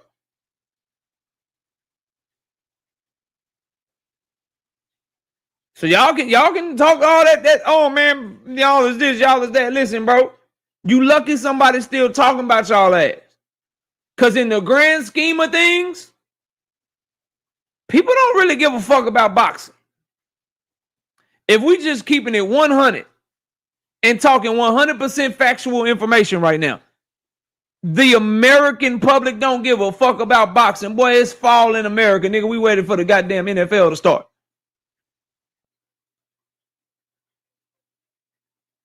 You got niggas talking Lamont, bro. You a Pro Box TV nigga. You not here because you a star like that. Niggas ain't getting you on their channel or DMing you or trying to interview you because they want to know your next move. Nigga, they gonna get you on that bitch. They gonna ask you a bunch of questions about Tank and put Tank Davis' name in the title, nigga. Same thing for Shakur. Niggas ain't like, yo, Shakur, what's your next move? What you gonna do next? Niggas get you on the interview, say, bro, you ever think you'll fight Tank? What do you think of this Tank and Jake Paul shit? What do you think of this Canelo and Bud Crawford shit? They ain't talking about you niggas for you niggas, and then you got the nerve to try to buck up and act like the media that's covering you is trash. All right, good luck, bro. Go to ESPN and see if they'll cover you, bro. ESPN just kicked Top Rank the fuck out the door. And you niggas got the nerve to be arrogant and act like people got a truth. I see you in the building. What up? What up, bro? And y'all acting like people got to sit around this bitch. And y'all got somewhere better to go get covered at. The nerve of niggas, man. The nerve of y'all, bro. Big Dog Willie with the 5-piece in the Super J says, I'd rather see my fighter be boring and fighting real boxers than fighting in a circus WWE match with Stone Cold as the guest ref in a steel cage ring. Oh, I agree with you, bro. You get no argument there from me. I agree with you. I don't know about the boring part, but the fighting part, I agree with you. I don't never want to see nobody be boring at all, bro. All right, let's keep this thing moving down the road.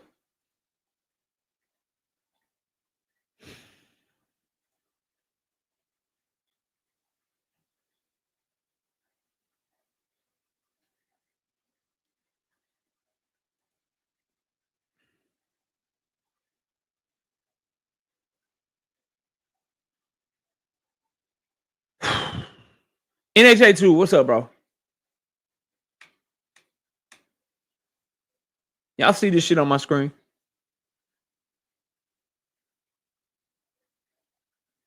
You ever just was listening to something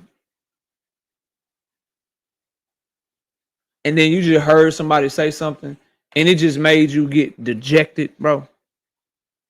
Just took the wind out of your sails for a moment. And you ever just been listening to some shit? It's like when your child is in the spelling bee and they young, right? They like first, second grade, they put them in the spelling bee, all that shit. And they doing the words or whatever.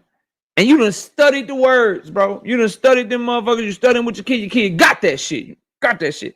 But it was just one word. And you had to keep telling them, baby, I before E, except after C. I before E, except after C. I before E, except after C. I before E, except after C. Then your baby gets up there and they say, believe. Spell believe. And you think in your head, okay, my baby got this. I before E, except after C. I before E, except after C. Your baby get up there and they be like, B, E, L, and they pause. And you like, I know you not. I know it's I. Dude, you better not say E first. It's I. Don't you spell this shit wrong. And then you know they forgot the shit, right? And so they try to play it smart. They like, can you use it in a sentence? The teacher's like, I believe I can fly. Like, okay, believe. B-E-L E-I-V-E. Oh, god damn. And they misspelled the word. You just feel dejected. You feel just like, god damn, man. We studied this shit. God damn. That's the basic rule. I before E, except after C, and you forgot it. You going home, baby. I told you I before E, except after C. You admit I forgot. All that shit. But you just feel dejected because even though you didn't want the one to misspell it, you knew your baby could do better than that. You knew he or she had it in him to do better. That feeling of dejection, that feeling of disappointment, that's what I felt hearing Calvin Ford say this shit. Drink more water. What up, homie? Texas 16, what up? When that man said, I'm worried for his safety, I got to worry about how to keep Tank safe. I stopped watching the interview, bro.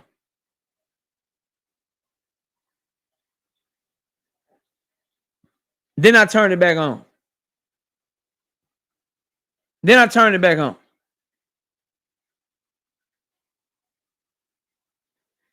And I watched him ask him about like what Tank next move is gonna be. And then then I went from dejected, and when I heard his answer, it pissed me off. And I'm gonna break all this down and tell y'all why. But I'm just running y'all through my head when I'm watching the shit. He said, I don't really know. We don't really handle the business. But when Tank calls us for training, we just be ready to go to train him. I got so mad, bro. First, because if you don't know shit about the business, if they just call you to train, why the fuck have you and Kenny been doing all these interviews talking about what the fuck he gonna do? If you don't know what he gonna do and they don't talk to you about that shit, and all you do is train him, then you should be answering nothing but training questions. How does the nigga look? Is he motivated in training? Can you give me any sparring stories? Is he doing anything different on the speed bag? How's he doing on the heavy bag? Stop asking these niggas about who this nigga gonna fight. Stop asking them about what he gonna do. Cause now it's like, nigga, you go from we don't really know, we just train him, and now you over here saying, or in one breath you used to say, all these fights gonna happen, y'all just gotta be patient. Now you saying, nigga, I don't know, we just train him. Like, nigga, what are y'all doing, bro? Jupe, it is pretty normal. But what's not normal is for niggas to be interviewing like they know what's going on and telling you shit, people running with it, people talking about it. He gonna do this, he gonna do that. Then the nigga don't do nothing they said he was gonna do. That shit made me off. Now, back to him being worried for Tank. Back to him being worried for Tank. Ain't nobody trying to hear that shit. No one is trying to hear that, bro. We don't want to hear you worried for Tank. Worried for what? Tank knock heavyweights out, right? Jake Paul is a novice. What are you worried for? Because he bigger than Tank? Nah, bro. If Tank is fighting Richie Baby, Tank better knock this motherfucker the fuck out, bro. He already disrespecting us by fighting this motherfucker. Do you understand how more disrespectful it's gonna be if Tank Davis go in there and play with kid gloves and don't fight this nigga how he fight everybody else, bro? And move around the ring and shit. If this shit look like Jake Paul versus Mike Tyson, I'm losing my mind. I am losing my mind. The only person safety that need to be concerned for should be Jake Paul. This nigga's too slow, too damn slew-footed.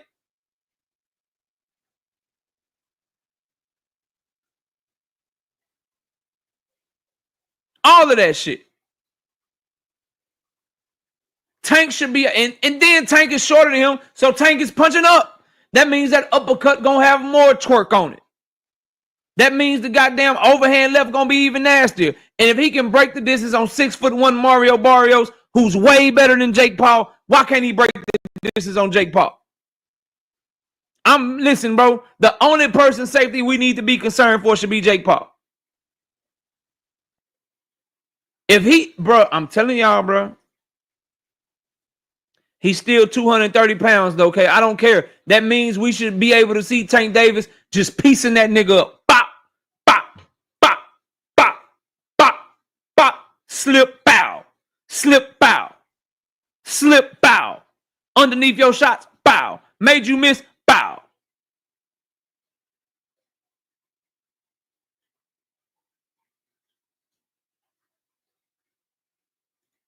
Body shots. What are we talking, man, bro? If he get in there, he just move around the ring on some Floyd Mayweather, Logan Paul shit. If he get in there and he throwing 1-2 punches at a time, acting like he's scared of Jake Paul, I'm not trying to hear none of that shit. I'm not trying to hear none of that, bro. That's what got me worried. That's what got me worried that this nigga, like, is he gonna train for this fight? Is he gonna be flubby for this motherfucker? Is he really just gonna go in that bitch, take his money, and get the fuck out of there? Is this really, or like, this shit need to be like what Floyd did to Conor McGregor, bro?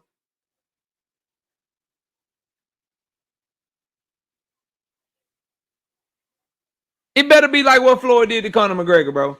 Calvin Ford saying he worried for Tank Davis' safety is diabolical, bro. It's diabolical. It's really, really sad that like Tank, this is the position you put Calvin Ford in by taking this fight. He gotta try to sell this shit. He trying to make people believe this shit dangerous. This a big fight. This dangerous, nigga. Shit is a circus. And what I want to know is Tank Davis going in that bitch to burn down the circus, or is he going in that bitch to be a part of the circus, bro? Straight trash. Straight trash. Now, Tank Davis versus Jake Paul is not approved yet, but I fully expect it to get approved, but it's worth mentioning. According to an article from USA Today, the Georgia State Athletic Commission is meeting on September the 18th to possibly approve this fight or not approve this fight. A couple of things they are worried about is will it be a real fight or an exhibition, and the weight difference between Tank Davis and Jake Paul. With it already being announced as an exhibition, I don't think that's going to come up. There could be an issue they have with the weight. However, I don't think they're going to let this money pass them by. I think this is just simply the fight got announced after they had already met for August, and they're not meeting again until September 18th. I don't anticipate with someone that has the type of team backing him that Jake Paul has, and someone that has the type of team backing him that Tank Davis has, that this fight's going to fucking fall through, bro. I don't believe that shit. They wouldn't be pre-selling tickets, having a press conference on the 17th. They wouldn't be doing all of this unless they already got the nod that this shit gonna get approved and it's going through. Straight up. Shout out to I didn't read this. Big Dog Willie with the 5-piece. He says, What is he worried about? Tank getting hit in the back of the head with a fake steel chair isn't a concern for safety. Stone Cold is script the match. Damn, that's tough. Big Dog Willie with the 10-piece back in the super chat. I'm going to tell you exactly what's going to happen in the fight. In the 5th round, Logan Paul is going to jump in the ring and hit Tank. Stone Cold will stunner Jake Paul, and the Battle Royale happens. So you saying this shit going to be like a wrestling match. That's crazy. Brandon says it's already on Netflix. As soon as the screen loads up, it's going to be advertised. Yo, this is going to be the biggest fucking circus event. It's going to be like 75 million people watching this shit, y'all. Slick Rick, what up? They already did the pre-sale, bro.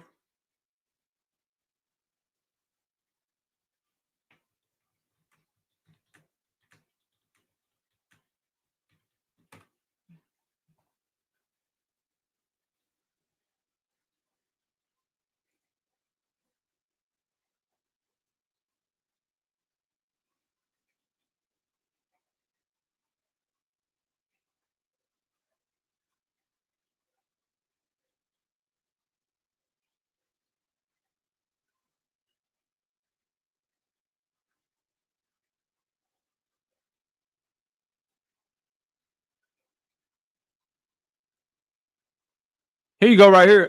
No, they're right there, Brashley. Hold on, I shared the wrong one. Hold on. It's this one. Yeah, Brashley, they on sale, bro. There you go.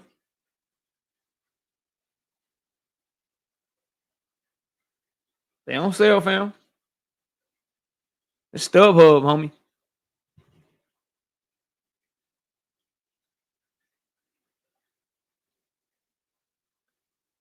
Crazy thing is, they only got 233 listed right now. That arena hold a lot more people than that.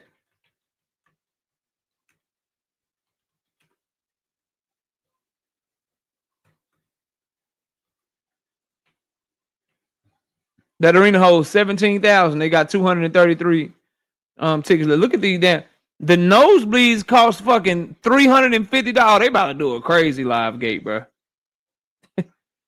That live gate about to be stupid.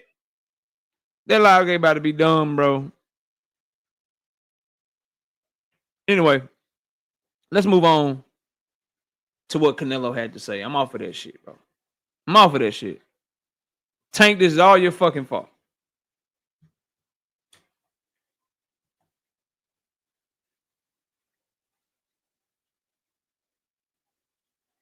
I disagree when you say this fight will automatically make Tank a bigger star. It depends on how the fight plays out. If he goes in there looking timid, trying to outbox Paul, that could F up his brand. When you are in an event that is going to have, at minimum, probably 50 million people watching it concurrently, possibly more, you're going to be a bigger star, bro. Like, it just is what it is, bro. There's no way, regardless of what happens in that fight, there's no way that the amount of people that's going to be watching that both of them are not going to gain fans, bro. Like, that's just, the numbers just don't work that way. If you got 50 million people watching you do anything,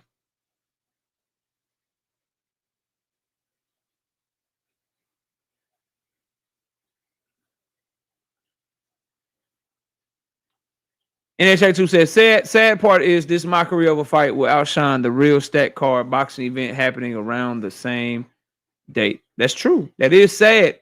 But what does that say? What does that say? Do people really want what they claim they want? See, like, I hear you, right? And I'm not saying you're right or wrong. Do people really want what they claim they want? Because that shouldn't even be something that you claim or something that you should be able to say. And we all pretty much agree with you.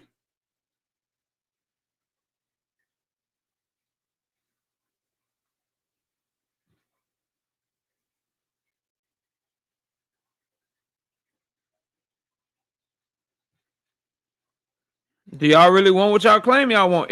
If that's the case, then run the numbers up on that boxing event and make it outshine this one.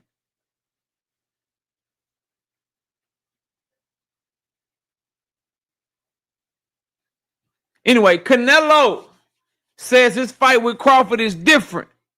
Let me read exactly what it was he said, bro. He says, this fight against Terence Crawford is different. You can feel it right away. And you know how big this is and how important this is for my legacy. You mean the nigga you said you wasn't going to get no credit for if you beat him? You mean the nigga, you mean fighting the dude that you said you wasn't going to get no credit for if you beat him? That's big for your legacy, bro?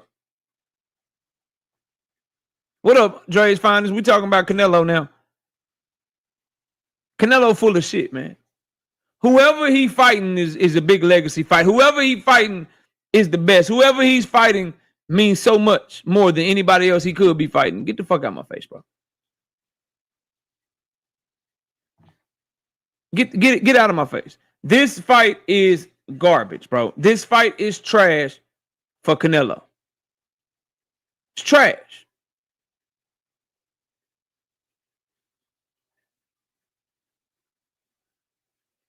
It's trash, bro. Absolute garbage. Chris with the 10-piece in the super chat. He says, can we stop saying Tank and Canelo the face of boxing? Jake is the real face of boxing. Was in talks with Canelo, Tank, and AJ, some of the biggest stars in boxing. I will never call Jake Paul the face of boxing. He will never get that from me, bro. Fight Sports Talk, what's up? What's up, KO? Thanks for having me on. I just saw your video on Shakur and Teo potentially fighting, and I disagree with your stance. I think given the circumstances in both divisions, it's a really good fight as it is.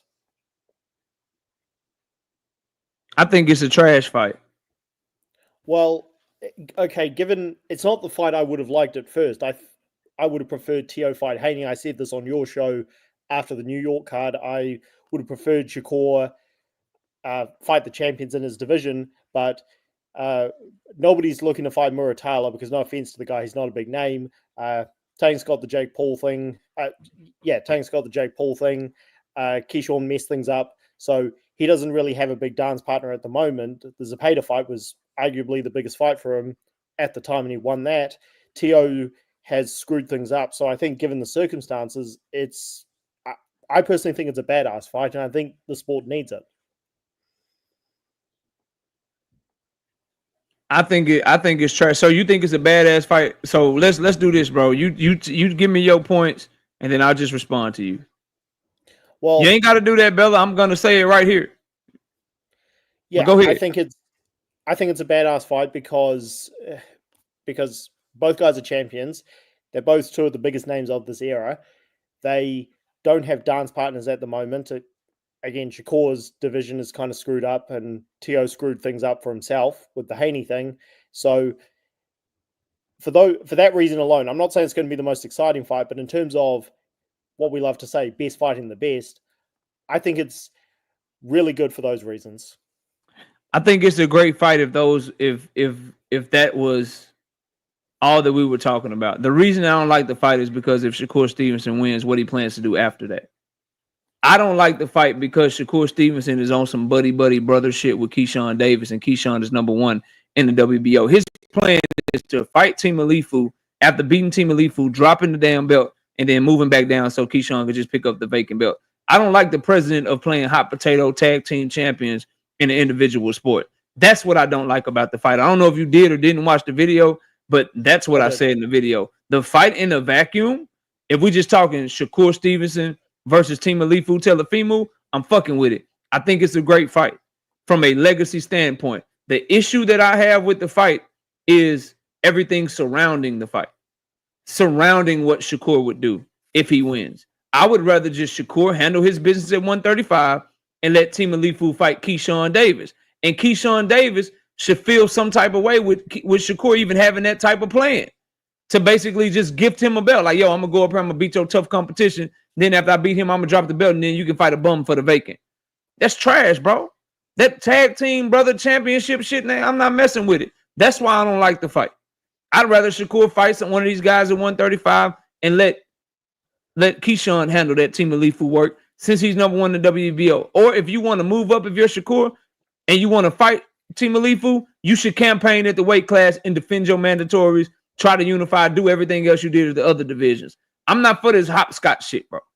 That shit's weird to me, homie. That's what I don't like about it. Do you have any disagreement with that? No, I actually do agree with you. And I did watch a video. The thing is, boxers say this all the time. They always say, I'll move up a division, and then once I've beaten the best guy, I'll then move back down. And they always talk about what they're going to do. But that's not what Shakur said, though, homie. Shakur's exact words was, I move up and fight Team Alifu. After I beat Team Alifu, I would drop the belt immediately because that would be Keyshawn's belt. That's what he said, bro. Yeah. And that's why I'm against the fight. If he don't say that, then I'm not against the fight. But if Keyshawn is not number one in the WBO, then I'm not against the fight. I got no problem with Shakur versus Team Alifu Lopez. That is a really good fight, bro. I don't have no issue with the fight just in a vacuum. But boxing ain't happening in a vacuum. It's politics. It's business. It's all these new alliances and shit. When I know as a fan that your plan is to not truly be a champion, that you're not going to defend against your mandatory. You're not gonna defend against your best friend, your fake brother. Then I don't even want to see you in the fucking fight. Go fight somebody else and let him handle that work. That's what I would want to see. That's why I ain't fucking with it, bro. Okay, and I agree with you there. But the thing is, boxers talk about doing this kind of stuff all the time, and a lot of the time, they'll do whatever the promoters are able to sort out after the fight. So if Eddie Hearn says, okay, look, if you actually drop this belt, it's gonna be bad for you. Let's campaign at 140. Then Shakur will. And I don't even.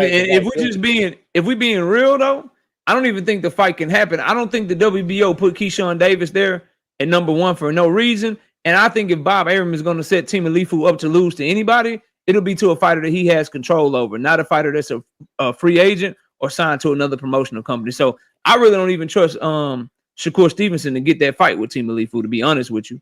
I don't think Bob Arum would let it happen. I think if Team Alifu is going to fight anybody, Bob Arum would rather him lose to Keyshawn than Shakur because Bob Arum has Keyshawn Davis under contract.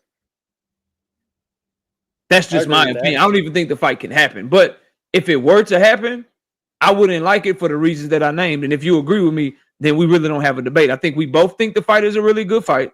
I think we both think that it's two of the best fighters fighting each other. But the thing that I disagree with is the stuff that I just mentioned, which you agree with. So I don't really think we have a debate, bro. Yeah. Okay. Well, I guess the last thing I'll say, and I did watch the video. These kind of things can happen after any fight. Boxing is such an unpredictable sport. There can always be a great fight, and then stuff that we don't want to see happen afterwards. So I think the fight should happen, even if Shakur's talking about the kind of stuff you just mentioned. Because that's exactly what he's gonna do, bro. He's gonna do that. I don't want to see that. I don't want to see. I'm tired of him and Keith. They did the hot potato shit at 135. Now we got to watch them try to do the hot potato shit at 140. I don't ever want to see Keyshawn and Shakur in the same fucking division until they get off of this fake brotherhood shit and agree to fight each other, bro. Until then, I'm not fucking with it, man. But I got somebody behind you, man. Let me get to them. All right, man. Thanks, KO. Shout out to Fight Sports Talk, man. Appreciate you coming up. What up, big dog, Willie? You know, but I was going to say something different, but I agree with you. First of all, I like Shakur, I like Keyshawn, but they are the tag team matches. They are the literally tag team. They are the Harlem Heat, whatever you want to call them. So, and I think they're just trying to corner Tio into fighting Keyshawn. But I don't think Tio's going to fight Keyshawn. I don't think Tio's going to fight Keyshawn. I think Tio's going to move up. I don't think he wants to fight neither one of them. Yeah, get the fuck out the way. You might be right, bro. You might be right. And I'm glad you understand what I'm saying. Listen, the fight is good, bro. It's not a bad fight. The problem is how I know Shakur and Keyshawn are moving, bro. I don't want them ever in a position to be a champion and be number one, two champions in the same division because them boys don't want to run. They don't want to run. They're not going to fight each other. They're not going to fight each other. So at least not right now. Stay at 135. Keyshawn stay at 140. Keyshawn naturally bigger anyway. When Shakur get ready to move up, Keyshawn, you take your ass to 147. Exactly what's going to happen. Going to happen. But in terms of Tio's not going to fight neither one of them. So I don't even know why Tio even talking like that. He just talks just because.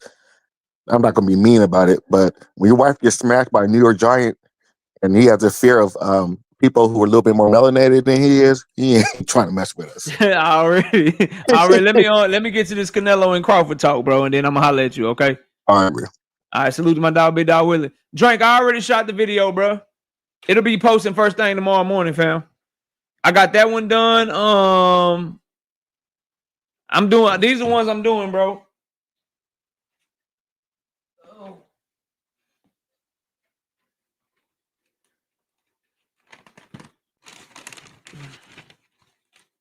Cause we back working, baby. I got Ossis Iglesias versus Shishkin. That's dropping in the morning since the fight is tomorrow. I got Mike Conlon versus Jack Bateson that I did. And then tomorrow I'm shooting these and they'll be dropping either tomorrow or Friday. I got Charlie Edwards versus Salvador Juarez, Iri Sandino versus Willie Jones, Latif Overton versus Sean Sims, Jordan White versus Renee Teles-Duran, Eduardo Sugar Nunez versus Christopher Diaz, and Oscar Valdez versus Ricky Medina, bro. Yep, I got that, bro. I got Jordan White versus Renee Teles-Duran, bro. But you said tomorrow Jordan White is fighting on Friday, bro. Jordan White is on Friday on Pro Box, bro. So that one will be dropping. That one will probably be dropping Friday morning or late tomorrow. The one that's for sure dropping tomorrow is the Iglesias prediction and the Conlon prediction. The other ones I'll shoot tomorrow and probably try to drop them tomorrow too. But I got you, bro. I got you, fam. I'm working. And to answer your Munguia question, I saw you put that in the chat too. Yes, bro. I talked about Munguia to start the show. I talked about Munguia to start the show, bro. Anyway, let's get this off of there. Back to Canelo, bro. So here's my thing, right? Canelo not getting out of this shit. I don't want to hear shit about this one is different. I don't want to hear shit about this one is huge for your legacy because you're pulling up 147 pounder that's 37 years old that fights one time a year. Now, maybe you got to see in Bud Crawford's demeanor. Maybe you got some people in his camp that's letting you know how he coming. Maybe you realize that he's not Jermell Charlo or some shit. I don't know. But you're not finna try to act like this was always the plan to act like Bud Crawford was the man and somebody that was gonna be a dangerous and tough fight for you. No, dog, this is a cherry pick. This is a cherry pick. This is no different from pulling up Jermell. This is no different from fighting fucking John Ryder. No different from pulling up motherfucking Triple G. It's no different from none of that, bro. At the end of the day, you didn't pull Terence Crawford up because he's a two-time undisputed champion. You didn't pull Terence Crawford up because he's a tough fight for you. You pulled him up because he's the only person you could get this type of money for fighting outside of David Benavidez, and you view him as a more winnable fight than David Benavidez. Straight up. That's the only thing you doing, bro. Straight up. I'm not going to forget Bud Crawford going to be 37 years old by the time y'all fight. I'm not going to forget that man fight one time a year. And you already had you a stay busy fight this year. I'm not going to forget you younger than him. I'm not going to forget he's coming up from 147. I don't even count the 154 fight. That nigga fought at 154 one time a year ago.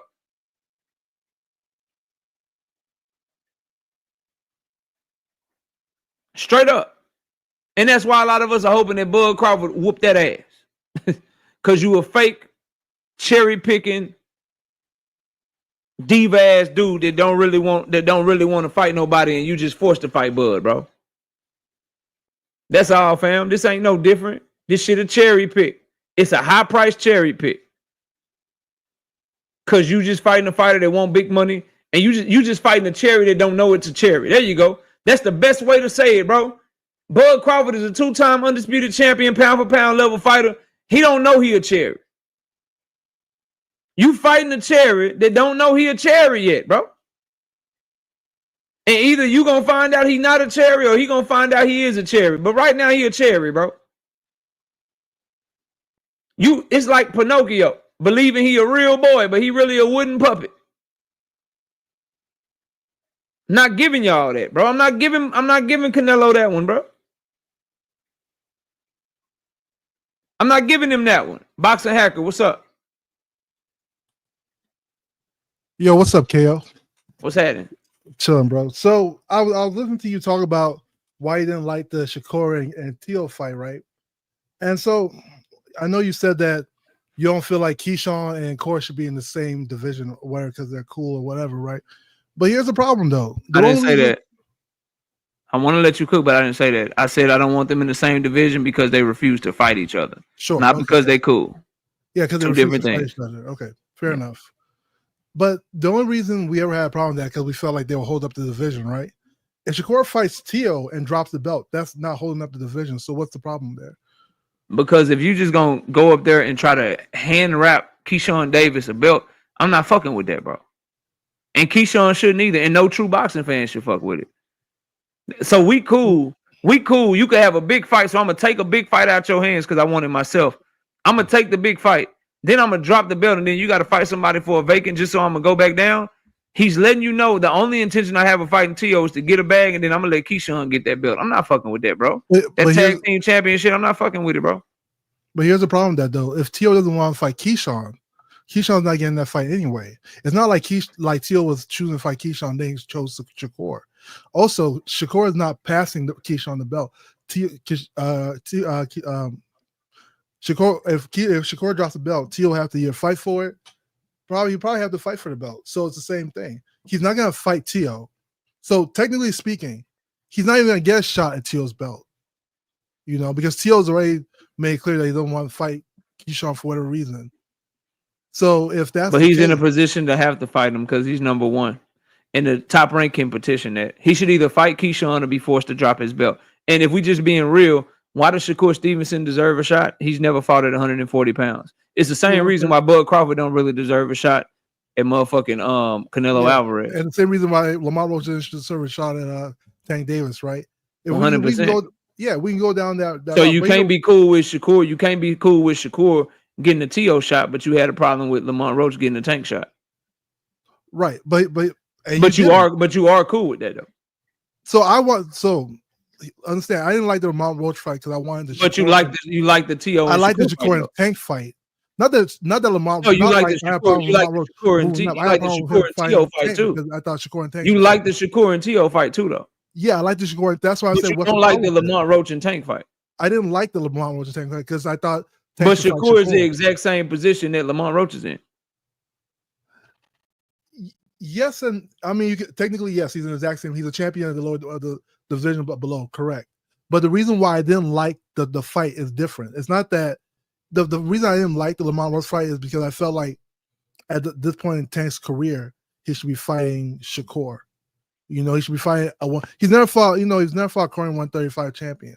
That's the reason I didn't like the Lamar Roach fight. Not like I had a problem with Lamar Roach in general, you know, but just the fact that I felt like Tank needs to fight the champion. That's fine. The difference here, though. All I'm telling you is this, bro. All I'm telling you is this, bro. All I'm telling you is this. Yeah. Shakur Stevenson and Teofimo is a good fight in a vacuum. I don't like the fight because of what Shakur Stevenson plans to do. If he beats Teo, I think it's sucker shit. I think it's tag team champion shit. I think it's my brother's keeper shit. I think it's an alley-oop. Alley-oops belong in basketball, boxing hacker. You my teammate. I'm coming down the court. I throw the alley-oop. You supposed to dunk that bitch. We ain't supposed to be doing alley-oops in boxing hacker. Yeah. I'm gonna fight Teofimo. I'm gonna beat him. You get to fight for the vacant against a lesser opponent. Bye, there you go. Alley-oop. Now go dunk that bitch, Keyshawn. I'm not fucking with it, bro. You're not gonna get me to fuck with it. There's no argument that you can come up with. You're wasting your time, bro. There's no argument. Right to your opinion, but there's no argument that you can come up with that is going to get me to back that shit. Just like there's no argument that a Tank fan can come up with to tell me that Tank versus Jake is a good fight, bro. My stance is gonna be my stance, fam. No doubt. That I mean, like I said, you have the right to your own opinion. I'm just saying it's not really an alley hoop like that. All he's doing is if he wins the one-off fight, he wins and drops the belt. That's all he's doing. When Tank fought Barrios, he won, he dropped his belt, right? So it's literally the same thing. You know, if Keyshawn can get the belt, he still has to work for the belt. But at the end of the day, it's like I said, it's not like Teo wanted to fight Keyshawn, and then Keyshawn didn't want to fight Teo, instead Shakur jumping in to fight Teo. It's not like big brother, little brother thing. Tio doesn't want to fight Keyshawn. Keyshawn's called Tio out for how long? And Tio doesn't want to fight him. You know, who's to say, like, even if he petitions, who's to say it gets mandate? Who's to say he doesn't drop the belt? And if he drops the belt, it's the same exact thing that's happening. You know, so like that's why I'm saying I understand your stance, and like I said, you have the right to your own opinion. However, it's not really like an alley oop like you're saying. It's not like Tio, if Tio doesn't fight Shakur, he's gonna fight Keyshawn. You know, So we've already seen that Tio's not gonna fight. let me let you know. Let me let you know something. It is indeed an alley oop. Yes, he would have to work for it. Just like if I throw you alley oop, the player that's jumping up, all we have to do is jump and dunk the ball. That is still work, but it's not as hard to work. Would you agree that Teofimo Lopez is a better fighter than Alfredo Santiago, bro? Sure. So if Shakur does his plan with Santiago being number 2 in the WBO right now, correct. If he drops the belt, the vacant title fight will be between Keyshawn and motherfucking Alfredo Santiago. Yes. What's harder work for Keyshawn? Fighting Teofimo or fighting Alfredo Santiago? Right. We would both agree it's Teofimo, right? Yeah, I'll agree it's Tio. So the point that I'm making is I would like the fight if Shakur, number 1, had any interest in campaigning at 140, or number 2, was willing to fight whoever his number 1 contender is. But since we know his number 1 contender would be Keyshawn Davis, and he's unwilling to fight him, I don't want to see him become champion in that sanctioning body, bro. Here's the problem there. And not only is he unwilling to fight him, he doubled down and let you know, nigga, if I beat Teofimo, this is exactly what I'm gonna do. I'm not fucking with it, bro. Here's the problem that KO. I understand your argument, and like I said, Tio is a better fighter for Keyshawn, right? Here's the problem: Tio has already been reluctant to fight Keyshawn, and we know Tio. If he doesn't want to take a fight, he's not going to take. He's reluctant to fight Shakur too. Maybe he won't fight either one of them. I'm just telling you, if the fight were to happen, I don't care nothing about the politics. I'm telling you, I'm telling you why I don't like the fight, bro. Here's a problem. And you're telling me you agree with me, but then I ain't saying I agree with you. I understand you. Understanding and agreeing is two different things. So what am I saying that you don't agree with? So here's the problem. Do you think Shakur will fight Keyshawn? Hold on. Let me answer your question. Do you think Shakur will fight Keyshawn, bro? No, Shakur and Keyshawn are not going to fight. So do you want to have your boxing in a position where you know two guys aren't going to fight, but one's a champion and one's number 1 in that same belt right after? So is that something you want to see? There won't be if I fight you and drop the belt after, that won't be a position, right? Just like Tank fought Barrios, he dropped his belt. He didn't have to fight Josh Taylor. You see what I'm saying? That won't even be an issue. So you're cool with friends moving like that. So if Ray Ford move up, let's say Shakur unifies. If he moves up to 135 and he won a title shot, it's good for boxing if Shakur just drop one of his belts and let Ray Ford fight for it. You be fucking with that. So wait, is Shakur leaving the division? No, it's totally different. It's a different circumstance. No, he just I'm dropping the belt. Here you go. Yeah. So here's the difference. Here's the out of here, bro. Like he's leaving 140. You gotta come with better arguments, bro. Nobody's fucking with that, fam. 140. He's not. He's done campaign 140 for one fight. So one fight off, just like Barrios, just like some of these other fights. Is one fight off. He's leaving the division. So it's not the same as him dropping the belt and staying in the division. Yes, and if you're going to leave the division anyway, then don't come up here and fuck the division up. It's not. Leave the division alone. How? It's the same reason that Canelo and Crawford is trash. Crawford has no fucking plans on staying at 168 and fighting in Mbile if he wins. Staying at 168 and fighting Oscar Iglesias if he wins. That's why people don't like the Bud fight, bro. Because you know if he wins, he's just gonna drop all them belts. What you coming up here fucking up the division for? Same thing for Shakur. If we know you have no fucking point of fucking being in that division, what the fuck you coming up here for? That's Keyshawn work. That's Super L. Matias work. That's Richardson Hitchens work. That's Gary Antoine Russell work. It's not even your work, bro. Here's the problem, Kel. You keep saying this is their work. If Tio doesn't fight him and drops the belt, it's the same thing. The only difference in that scenario, let's do the most obvious scenario. Tio has said he doesn't want to fight Keyshawn, right? If he petitions for Tio's belt and Tio drops the belt, the exact same thing happens, except one difference. We never get Tio. We just get one less fight. That's all that happens. If he petitions Tio, we get that same one less fight. If Shakur drops the belt, we don't get Shakur versus Keyshawn. We are not gonna get that regardless. But at least we get that's a huge problem. Sure. Why? Because Why? they're not brothers for real. They have no reason not to fight each other. Shakur is only fighting Tio one off and 140. They're not in the same division no more. The reason that Shakur and Keyshawn is not happening is a problem is because they have no good reason not to fight each other. They already said they don't want to fight each other. I understand that. You asked me why is it bad? Because they have no good reason not to. Each other. It is what it is. Like sometimes people. No, it's not. It's not. Is what it is. You don't take that shit. You don't take that stance on people that you don't like. It's not. Is what it is. It's bad for boxing. It's trash. It's tag team championship. It's Legion of Doom. It's Harlem Heat. It's Shawn Michaels, Triple H. It's Mankind and The Undertaker. If Scooter Davis and the NWO. And they said they're not going to fight each other, I'll be like, okay, they're not fighting each other. What's the point? No, you wouldn't. Yes, I would. Yes, I would. Because if they fight, it's not going to be a real fight. Okay. Yeah, all right, well, I will never be cool with world-class fighters openly ducking each other because they fake. They're not blocking each other no more. I'm sorry. I understand. I'm sorry, bro. I can't do it no more. I got to talk about Canelo. I'm done, bro. Like, I'm never going to be cool with that shit, bro. You can be cool with that if you want to. Shakur, stay your ass at 135, bro. We don't want to see you take a belt, drop a belt, so Keyshawn can pick it up. Let your little big brother handle his own goddamn work. Shout out to Josh 803 with the 5-piece. I wasn't born yet, but was Sugar Ray Leonard viewed as a cherry when he fought Hagler after a 3-year layoff? I don't know. They didn't have social media back then, but nah, you can't say that he was a cherry because Sugar Ray Leonard is a dog. But I wouldn't call him a cherry for Hagler because they were both kind of well past their prime, around the same age. You know what I'm saying? I wouldn't call that a cherry. This shit is a cherry because Canelo is highly active. He's younger than Bud Crawford, and he's much naturally bigger than Bud Crawford.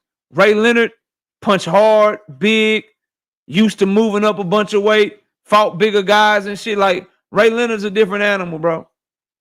He's a different animal. I wasn't born in 81 either, but me, would I call Ray Leonard a cherry pick for motherfucking Hagler? Nah, I wouldn't, because Hagler wasn't the same Hagler.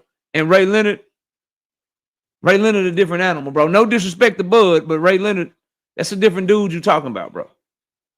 Bud Crawford ain't cut from that era, bro. That's a whole different vibe, bro. Shout out to Kamal Eyes with the 2-piece in the super chat. I'm convinced Boxing Hacker is a flat earther. He might be. Shout out to Drink More Water with the 5-piece. He say, Timalifu turned down life-changing money to fight Devin, and I'm supposed to believe he's fighting Shakur for a fraction of the money. Timalifu and Shakur, fraud ass ninjas. Yeah, I don't see that shit happening. And I'll take it a step further, Drink. I don't see Bob having Keyshawn #1 in the WBO for no reason. I don't see Bob Arum having Keyshawn, who's a top-ranked fighter, #1 in the WBO, Timalifu, who's a top-ranked fighter, WBO champion. I don't see him allowing the only belt that he has in the 140-pound division to go to a free agent or go to somebody signed in Turkey or go to somebody signed by Eddie. Because Subriel Matias is over there fucking with PBC. You got Gary Antoine Russell fucking with PBC. And you got who's the other champion? Richard Hitchens is a free agent. The only belt that Top Rank got in the 140-pound division is that WBO belt. They're not finna just let T.O. fight a dangerous fight against Shakur. If they're going to set T.O. up to lose, it's going to be against their own fighter, bro. Shout out to Broken Dangers with the 2-piece in the super chat. Crawford and Canelo both cherry picking each other. No way can Canelo be a cherry pick for Bud. No way possible. Bud Crawford's moving up in weight, 2 weight classes, 3 weight classes if you ask me, because he only had 1 fight at 154, and he's fighting the undisputed champion that's bigger than him, younger than him, more active than him. Nah, it's not a cherry pick for Bud Crawford. For Canelo Alvarez, he's pulling up a 37-year-old that's inactive, that only fights 1 time a year, that's moving up 21 pounds in 1 fucking fight. Yeah, it ain't a cherry pick for Crawford. It's a cherry pick for Canelo, though, in my opinion. J.A. Dixon, what up? Shout out to David Lynch with the 5-piece in the super chat. He said, Boxing Hacker, a mind is a terrible thing to waste. Yeah, I agree, bro. A mind is a terrible thing to waste. JD, what up? Yo, you hear me? I can hear you loud and clear, bro.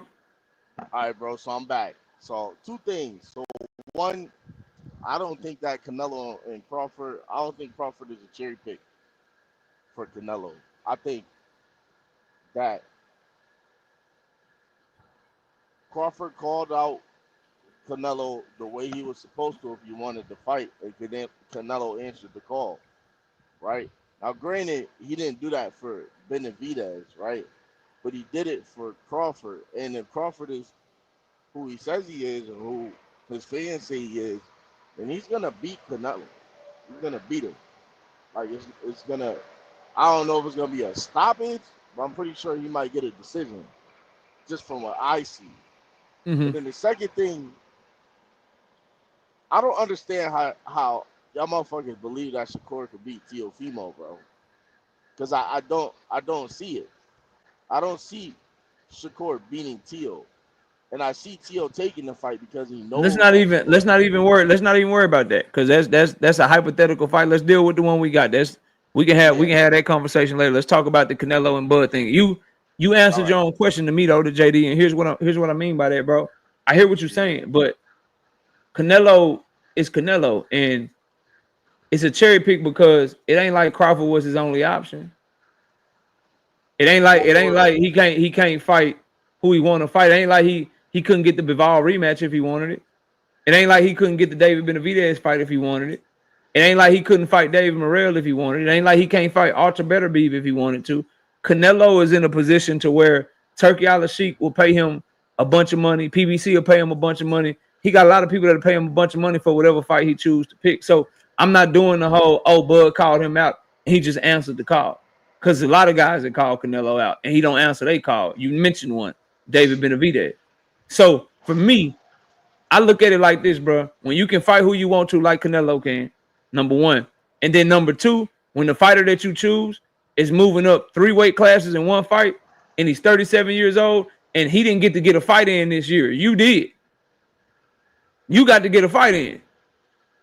And guess what? Ain't no rehydration clause on you. You get to weigh whatever you want the night of the fight. There's nothing in the contract that's gonna favor Bud Crawford. Everything's favoring Canelo. From the money that they getting, to the business deal that they got, to the size of the ring, even to Turkey's little Tom and Jerry shit he doing. Even to Turkey's plans. That nigga got Hamza Shiraz as the number 1 in the WBO. He already talking about making the goddamn Chris Eubanks Jr. fight. He signed Canelo to a 4-fight deal. Bud Crawford is on this 1-fight deal. He on a deal-by-deal basis. Yeah, this shit a cherry pick, bro. It's a damn cherry pick, and everything's in Canelo's favor, bro. Bud got to go in there and watch that dude, man. Well, if you put it in perspective like that, then I can understand where you're coming from.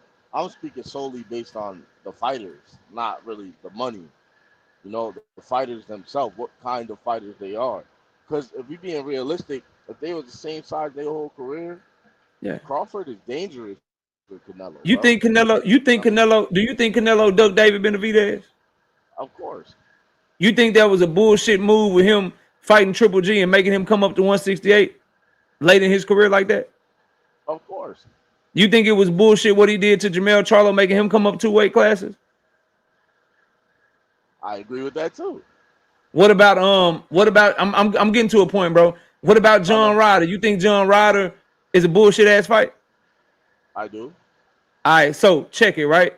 Do you think that Canelo will be fighting Bud Crawford if he believed that Bud Crawford is as good as Bud Crawford think he is? Or do you think Canelo is fighting him because Canelo sees somebody that he can take advantage of that's older, that's coming up in weight? Why a dude that makes the type of moves that Canelo makes, do you think he chose Bud because he think Bud is great? Or do you think he chose Bud because he see a small fighter coming up that he think he can take advantage of? The Canelo that you know, that just did all those things you said are trash, why you think he picked Crawford? Canelo, we know the Canelo I know is a snake. But hey, so is Crawford. That's all I'm saying, JD. Which is going to be the bigger snake is my point. That's why I don't think it's a cherry pick, because it's a snake versus a snake. And so somebody going to get their head bit off. You know, when cobras fight rattlesnakes, you know, the cobra typically wins the fight. You know what I mean? Because, you know, it's no dead silence. It can slither or move and wither away. Yeah. You know, and then boom, it strikes. And bit your motherfucking head off. That's what I think this might be. Because I'm watching I'm watching how Crawford is training, bro. You know what I mean? And I did this shit before with the arrow thing. The only difference is arrow and ball was at 147, which I believe Arrow undercut himself. That's another conversation. The conversation I'm trying to have is that Canelo is Canelo, yes, but without the glitz and the glamour and the money and everything, Canelo is talented, but so is Crawford. Yeah. You know, so I think this shit might backfire for the worse. And if it No, doesn't, it could backfire. I hope it backfire. But I'm damn. telling you from Canelo's mindset, bro, and how he moved, it's a cherry pick because he only picked this man because he's 37 years old. He only picked this man because he have to move up weights. He only picked this man because he know the business is in his favor. And he know Turkey want him to win. That's why he picked him, bro. Yeah. He didn't pick him because he's dangerous. He didn't pick him because he thought he could lose. He didn't pick him because it was going to be big for his legacy. He picked him because it was the least amount of risk he could take and make the type of money that he's making. That's why he picked him. That's the definition of a cherry pick, bro. All right, so then you have the same sentiments for the Jake Paul and Tank fight. Yes, bro. Yes, I hate that fucking fight. Yeah, I've been on Tank Davis' helmet for almost 2 weeks right now and counting.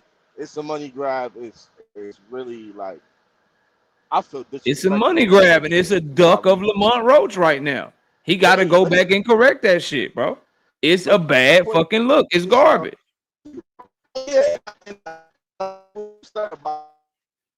Uh-oh, you chopped up. Try to hear that. If I said I'm not trying to hear that, you hear me? Hello? Yeah, I can hear you now. Yeah. Yo. Oh, all right, cool, yeah. So I'm not trying to hear that retirement talk that he, Tank talking about and all this other bullshit and cryptic tweets. I need that rematch in May around my birthday. That'll be a great birthday present for me, my nigga. You know what I mean? I need that too. Because you can't leave that stone unturned like that and just retire. All these questions, you got to fight at least one person you want to see. And I should. Man, he need to fight all them niggas. I'm not trying to hear none of that shit. He need to fight all of them, bro. All of them. Like I need that. I need that. Like I need that. I need a better Beeve. I need a B-ball rematch.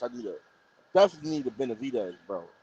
I definitely need that. And shit, at 175, you more favorable at 175, right? Go to 175 and fight David for his belt, I don't think he ever gonna fight David Benavidez, bro. Yeah, and we know why. I think that ship is sailed, bro. You think so? Yeah, Canelo ain't fighting David Benavidez, bro. I feel the Devin ship has sailed for Tank too. Because Tank just open that shit back up, nigga. If you fighting 280-pound Jake Paul, nigga, you can fight Devin Haney, nigga. 280? I thought he was a cruiserweight. But I mean, shit, that nigga 330 pounds, nigga. Shit, I don't know. Relax, bro. Nah, bro, that nigga, he did this to us, nigga. He fighting Jake Paul, nigga, 200 pounds. Nigga, you can fight a welterweight. I'm trying to justify it, but it's no. No, don't try to do that, bro. That's gonna make you. You gonna be like a Devin Haney fan. You can't justify everything this nigga do, man. When he wrong, bro. I can't and from a light skin to a light skin, it's a real light skin shit to do it. For real. Nah, there ain't no light skin shit to do. Y'all gonna stop that shit. Nah, there ain't no light skin shit, man. Pretty boy light skin shit, bro.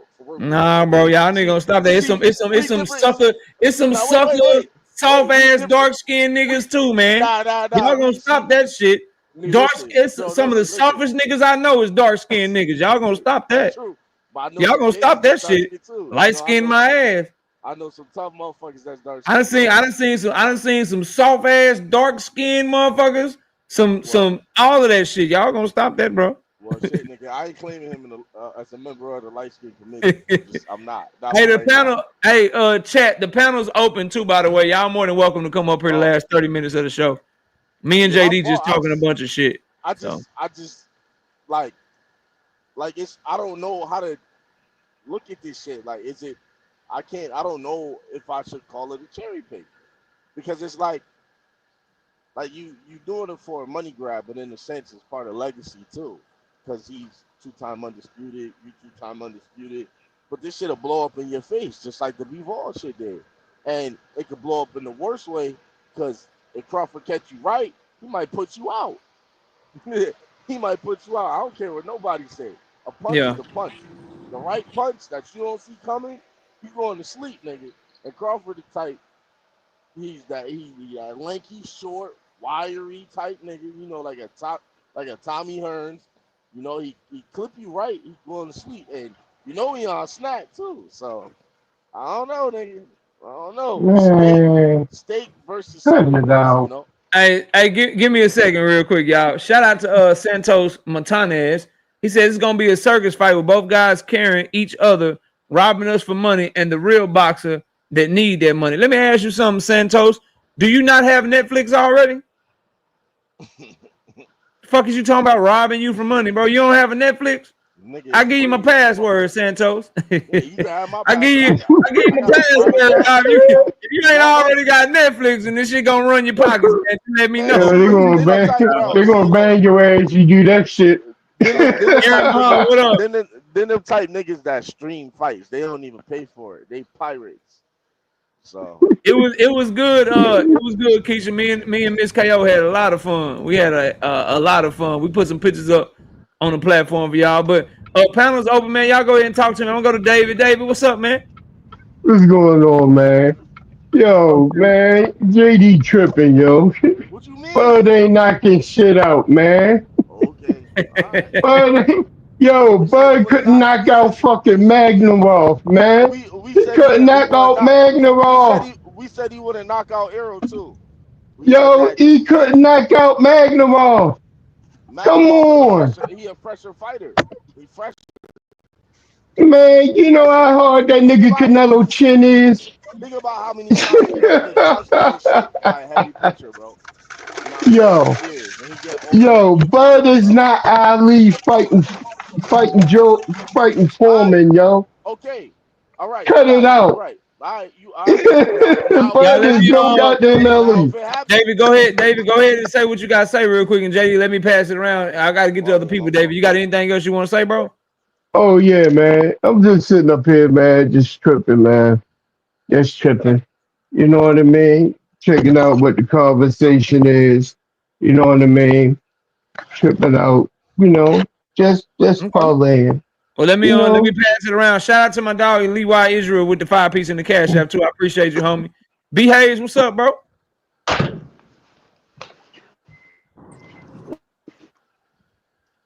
B Hayes, you there? A lot of background. Yeah, you got a little bit of background, but I can hear you good. What's up? Okay, yeah, man. You know, I'm just leaving dinner, man. So I miss when you was talking about the homie Core. First of all, let me say that I ain't got Bud getting a knockout, but I do got Bud winning that fight based on skill and foot movement. I think he gonna float like a Bud dirt fly, and he gonna sting like a bee. And then you put the UD on that beat. You know what I'm saying? It's gonna be a unanimous decision. Yeah, this nigga done wrote a rhyme. Go ahead and talk. Hey, but on the course shit, you know, I missed what you said tonight, but I done seen enough of your videos to kind of know what your stance is on it. I just want to say, man, if y'all listen to the Ariel Hawani interview and the Instagram little live he did, he already telling y'all what it is. He telling y'all ain't nobody getting in touch with him, ain't nobody offering him no fights. He feel like he retired right now. He said on the Ariel Hawani shit that he don't even want to fight T.O. no more because T.O. supported him when he was going through his thing. And he said he don't want to fight, period, until he get his mental right. So to me, Core being his brother, I know you don't like that shit, but Core being his brother, he gonna go up there and get that belt and get him that situation where they gonna have to call him to get that title fight. Because he already petitioned for it, and then it'll be a situation where he get his mind right and he get back into the game, man. Because that's what we need. We need Keyshawn back in the game. Behave, bro. You think that the WBO put Keyshawn Davis as number one in the WBO because he ain't got no fights, bro? Nah, dog. He petitioned for it. That's why they doing it. Who you think petitioned for it for him? Shit, his management and his Top team. rank. Top rank. Top rank. Who runs Stop acting like you don't know who you work for. who runs the WBO? I don't know, dog, because when Court sent that petition Whatever Bob orders. to the WBC, it was Jay I didn't Prince say and, I didn't say the WBC, bro. I said the WBO. Nah, yeah, I mean I know it's what Bob orders, but I still who is Keyshawn? Who is Keyshawn signed to, bro? Seems like top rank, and they ain't calling him, to, bro. And they ain't calling him. Top rank ain't calling him. They just making moves on his behalf to get him a title shot, though. All right, bro. Like, okay, fam. All right, bro. Like, hey, man. Hey, cool. I mean, it wouldn't be the first time Keyshawn told a lie. I mean, hey, whatever, bro. Y'all, active squad, turn up. Shit, I don't know what to tell you, bro. Hey, for sure. Hey, Shakur gonna get I don't know what to tell you, dog. All I'm saying is, they show moving on that boy behalf like he about to have a fight coming up. That's all I'm saying. Why waste the #1 ranking on his ass, bro? He just put himself like, all right, bro, like, hey. Right, so who you think? So who you think he got a fight coming up with? I think that they are gonna make. I think Teofimo will not fight Shakur. I think if Teofimo is gonna fight anybody, Top Rank is gonna put him in a position where you have to fight Keyshawn or drop that motherfucking belt. Because Top Rank don't have any other belts at 140. The IBF belt is a PBC belt with Subriel. The WBA belt is a PBC belt with Gary Antoine. And the I'm sorry, I misspoke. The WBC belt is a PBC belt with Subriel. The WBA belt is a PBC belt with Gary Antoine. And the IBF belt is a free agent belt with Richardson Hitchens. He ain't signing nobody, bro. They not finna risk Teofimo losing to Shakur, who's a free agent, who talked a lot of shit about Bob, who ain't on good terms with Top Rank. You think they gonna give him a shot at their best fighter right now at 140? Get the fuck out. That shit ain't happening, bro. It's gonna be Keyshawn. It's gonna be Keyshawn. Or what they might do is make Teofimo vacate the belt and move up to 147, which is a much easier division right now. Fight one of them fights, and then Keyshawn will fight for that vacant WBO before Shakur will ever get a shot at it, bro. They not finna look out for Shakur, fam. That shit gonna be Keyshawn versus Teofimo, or Top Rank gonna have Teofimo move up, fight the trash ass winner like Patty Donovan or Ian Crocker or some shit, or fight the winner of Devin Haney and Brian Norman or some shit. Because remember, Brian Norman is what? A Top Rank fighter.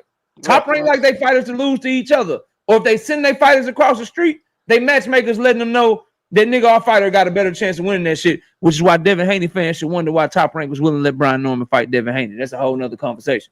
Anyway, Teofimo is going to be moving up to 147, or he's going to be fighting Keyshawn. Straight up. Top Rank going to make sure Teofimo lose that belt or vacate that belt to a nigga that signed with them. Yeah. That's it. That's all. Brian Norman, they going to make sure Brian Norman lose that belt to a nigga that signed to them in Teofimo.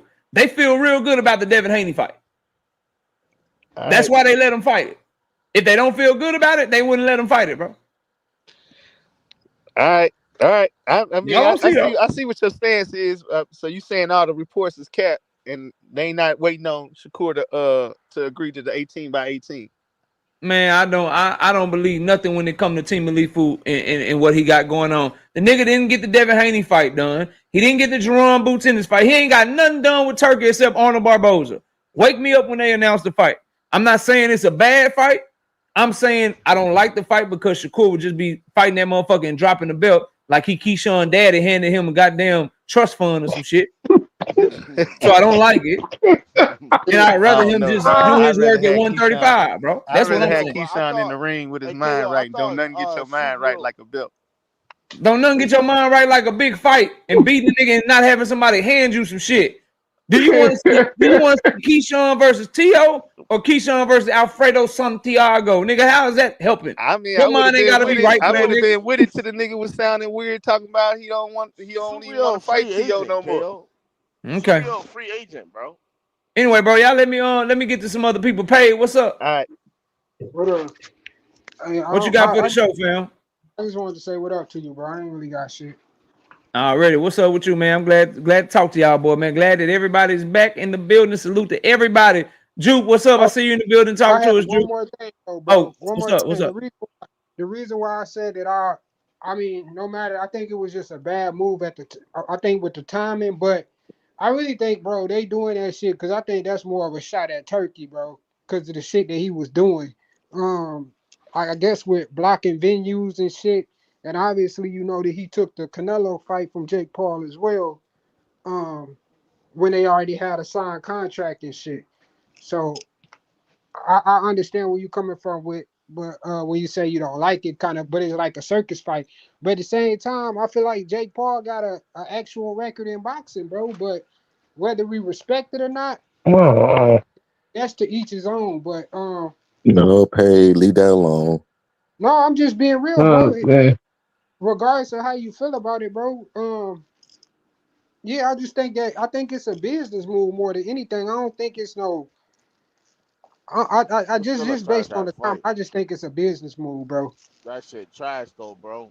And you I know it. agree. I'm not disagreeing. Nah, I get what Pay's saying. I've made videos about it, True, and true that. I'm standing with the brother Pay. Trash ass fight, boss ass Just business. get your money and get That's back all, and do bro. what Like you're supposed to do. trash ass It's, fight, it's not even a fight. boss ass business. KO. It's not even a fight though. You know that. Okay, Shit, trash ass Trash ass exhibition, trash ass exhibition. event, trash ass whatever you want to call, whatever you want me to put after trash. Nigga, I'm saying it's trash. For the boss ass, big time ass, fuck you business move. That's what it is, bro. That shit That's ass. what You that better is the fix it, proper. bro. That's the proper analysis of that situation, if you ask me, in my humble opinion. But let me That pass shit it around ass, because I want to bro. hear from You all better y'all, fix bro. it, bro. Juke, what's up? Talk to us, Juke. What up? How y'all doing? What's going on? What's up, Jude? What's going on? What up, Juke? So a few quick things. When it comes to Canelo versus Bud, I actually do believe that Bud has a shot. I'm just basing it off of our both of their last two performances. I think that Bud looked better than what Canelo looked. I do know that Bud doesn't move around the ring as much as he used to, but I'm praying. Maybe that's just like my hope. I really want Bud to win. I really cannot. I don't know if I can be able to deal with seeing like Bud hurt or Canelo getting that win because his fans are gonna act like he did something. Because I do agree, it's still a cherry pick on Canelo's part. When it comes to Shakur and Teo, I wanted Teo versus Matias or someone else at 140. I am a Shakur fan, so I get it, but like I just feel like Sam Noakes versus Mason is like right there. Mm-hmm. They're fighting in November. I think I'm correct, right? November 22nd. Yep, you and got that's it. for a vacant belt. So if you First fight the fight. winner, so if you're taking the year off and you're injured, fight the winner of that fight. That's a unification to me. Like and then they're working with Turkey, to my understanding, and you've been working with Turkey, so it just seems like the natural next step to me. But like no one's talking about it, and we keep talking about Teo, and Teo's flaky, he's weird, whatever. Like I don't get like why everyone's like, oh no, it needs to be Teo, especially after they complained about Tank versus Roach, this is literally the same scenario. This is because like Roach was still considered kind of like number one at 130 and came up. And so Shakur, some people say number one, number two at 135 and moving. Like, what's the difference? It's the same scenario. But people are like, oh my God, it's a cherry pick, blah, blah, blah. And now they're like, oh, but this is a great fight. Like it's the same thing. So anyway, that's what I want for that. And when it comes to the Tank was fight, number 8 at 135. I don't know what you're talking about. Number 8. Hold on, bro. Yo. Y'all let her finish, bro. Go ahead. Okay, I'm gonna wind it up really quick. I was just gonna talk about the Tank thing really quickly. So I absolutely hate this fight. It's some trash, and I feel like one thing I like about Tank fans, we can be honest about stuff. Like we're not gonna just baby him on everything. It's a terrible fight. It's stupid. And I do still think it's kind of dangerous in a way because like this dude is still 200 pounds. You can't even get hit with a jab. You can't take a single punch this man throws at you. You shouldn't get hit, but it's just dumb. And I think it is, unfortunately, KO, I think it is going to be a circus. I think every exhibition I've seen, they don't really fight. Like it's that's what it is. It's just really kind of like, okay, I'm just going to show you what boxing could be, give you a glimpse of potential danger, bring in a crowd. And then that crowd goes searching for more fights after that. That's what exhibitions do. It kind of broadens your base. I don't like.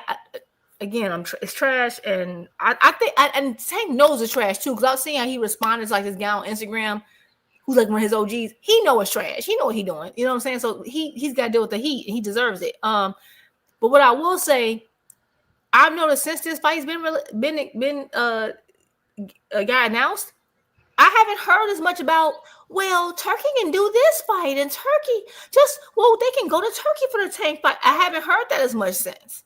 And so I really think, as much as I hate it, it's doing what it's supposed to do. Because every other fight, like every other minute on YouTube or social media, anytime somebody wants to talk fight Tank, they were like, oh, well, why can't they go to Turkey? Turkey can have the most money. Turkey can do this. Turkey can do that. Turkey just completely got swallowed up. Turkey's fight, his presence has gotten completely overshadowed with this. The fight is like you said, is gonna do better. And that's what it's supposed to do, because another person besides Tank who's highly criticized Turkey is who? Jake Paul. Yeah, They're both all about the American market. This resets the American market, and what it does, despite it being absolute trash, I can't reiterate that enough. You have people excited about attending an event, and I ain't gonna lie, I do plan on going because it's trash. I got you. It's gonna be fun. You gonna be out there partying. We had a girl like going, okay? Me and my girls going. I'm sorry, I know. Okay, I'll try to go for the party. Calling the trash and then giving them your money. That's tough. Wrap it up though, Juice, so I can get to the next I'm sorry, one. real quick. I think that's what it's supposed to do, but it is trash, and I might be a little bit hypocrite, but let us live a little bit. Okay, go ahead, bye, y'all. Dean, what's up, man? Oh, man. What's going on, family? Chilling, bro. What's good with you? What up, my boy? You ready for this? You ready for this ass whooping tomorrow, man? KO. Wow. I would troll you right now, but I feel you ain't gotta troll me, nigga. Just put 100 push-ups up. Nah. You ain't gotta troll me. Put up 100. KO. Put up 100 push-ups on cam. KO, I don't want to Cowboys. You block me every time I talk. Everybody know that this gonna be a massacre, and I'm gonna feel better. Cool. I'm gonna text you tomorrow. Don't even worry about it. Don't text me. Put up 100 push-ups. I've been waiting on you. But KO, I would if I took y'all serious. Let's bet 100 push-ups when we see each other in the playoffs. I got 500 push-ups. Let's bet 100 push-ups for tomorrow. No, I'm not. Let's bet 100 push-ups for tomorrow. No, I'm not. That's just like taking you, my brother. I don't even want to just steal from you. That's wrong. I got you. Like that's taking advantage. That's so what y'all say Tank Davis doing to the fans right now. That's wrong, KO. I can't claim that you're my brother, KO, and then I bring harm to you, and I know that you're blinded and you're delusional. I know, my guy. No, I'm supposed to tell you what I'm telling you right now. Man, this is how Texas do Philly every time, bro. Go ahead. I'm just supposed to be your brother and look out for you. When your brother says something crazy, you're supposed to tell him, bro, not today, okay? It's all right. Let me know you can't do 100 straight without letting me know you can't do 100 straight. Go ahead. Listen. Y'all about to do 100 straight years without getting the Super Bowl. Worry about that, KO. Y'all about to do 100 straight years. KO, the last time y'all won, you was in your Superman draws eating cereal on Saturday. I don't even like Superman. What are you talking about? Oh shit! Shout out to my dog. Y'all go subscribe to Dean by any means. That's my Can I go outside, mommy? Yeah. Hold on. That's I want to get to one thing. I'm gonna break out this. Dean, go ahead and cook on this boxing, bro. Salute, fam. Welcome up, man. Keyshawn retired, huh? Y'all done had panels. Y'all had panels and discussions. Dean Tank retiring. He retired. Y'all perfectly fine with tricking the game too long. Let Javante WWE in the back, all over ESPN, baby strollers in the corner, then come out and retire and apologize 3 months later. Lord have mercy, the stuff y'all would say. Y'all show y'all bias without even showing it. It's okay, y'all. It's all right. I understand. Y'all ain't got, we just want Keyshawn to be okay. Wow. Ain't that something? That's one point. Teofimo Lopez. I have no problem with Shakur Stevenson versus Teofimo Lopez at all. But the problem that I got is with y'all. Yeah, I got that problem. Because then once Shakur, they talking about him fighting Shakur, now Tio is the best thing ever and all of this stuff. Just make sure he the best thing ever when he ducked this fight, y'all. Okay? When he says no, make sure he's that same guy that y'all was on Twitter coming at me about when I was telling y'all he's not credible. Just make sure that y'all can have that same energy when he beat a guy that I tell y'all is a B word and he's not. Hey, Dean, you keep cooking. DP Rocker was just making fun of our Super Bowl that we haven't had since 1995. So I just wanted to make sure he's a Cincinnati Bengals fan. So I just wanted to put that up there. Oh, man. I wanted to put that up there on the screen for my brother. But you keep going, though. I just want to put that on the screen. I just with the Tio thing, just make sure he's that same guy when he turns down this fight against Shakur. He's not fighting Shakur Stevenson. He's going to fight Ryan Garcia next. And then they're going to wait to see who's the winner of Brian Norman Jr. and Devin Haney. And guess what? Either one works for Bob because who a lot of people want to see Devin Haney fight? Don't say that word. Teofimo Lopez is setting up. And if anybody Teofimo Lopez is going to take a risk on losing to, it's going to be the guys that going to bring him the most money. I mean, he didn't held out this long. Tio, if you did take less than fight Shakur, you are an idiot for ducking Devin Haney. Like a complete idiot, because you're going to probably lose to both of them. To be honest with you. You're going to probably lose to both of them, okay? So I'ma just say that right there. That don't even make business or logical sense. If I'm going to lose to two people, I might as well. I had to offer 11 mil. And neither one of them gonna hurt you too bad either. And neither one gonna hurt you too bad. My guy, whatever. But and then my last point is on the cherry pick thing. I did think it was a cherry pick thing, KO. I used to feel how you felt. When we first heard about this, y'all know, Deem, I felt that way. But all I've been hearing is Bud Crawford going to win. I've been hearing 70% Bud Crawford is going to win. Then it can't be a cherry pick. Sorry. If most people are saying he's going to win and knock out a guy who's never been knocked out, no way it's a cherry pick. Matter of fact, it's everything that y'all say it is. It's undisputed versus undisputed. His fans done fucked it up. They got to ride. Now, KO, am I lying? You've been hearing that too, KO. I have. I think they delusional as hell. And it ain't just the fans. You got to hear one. Go watch all of those watch the boxers talk about it. Just stay right there. Just stay right there. You about to hear one. I'm about to go. You about to. You want to hear something? Watch this. Hey, Ronnie Bravo, what up? What up, Ronnie? Ronnie, go ahead. Ronnie, go ahead. Remember what this nigga said about Bud? Talk to this nigga, Ronnie. Talk to this nigga. Nope. Dishonorable Bravo. A ducking ass Boots Ennis fan. I tell you what. Oh my God. These niggas got some motherfucking nerve. Ronnie, you got more to worry about. You focus on your own plate, gang. Focus on your own plate. Because if your guy lose, Ronnie, I need you to be up here. Don't worry about Jerron Ennis. If your guy lose, just make sure everything that you said you're about to say he is, make sure he's all of that September 14th. That's all.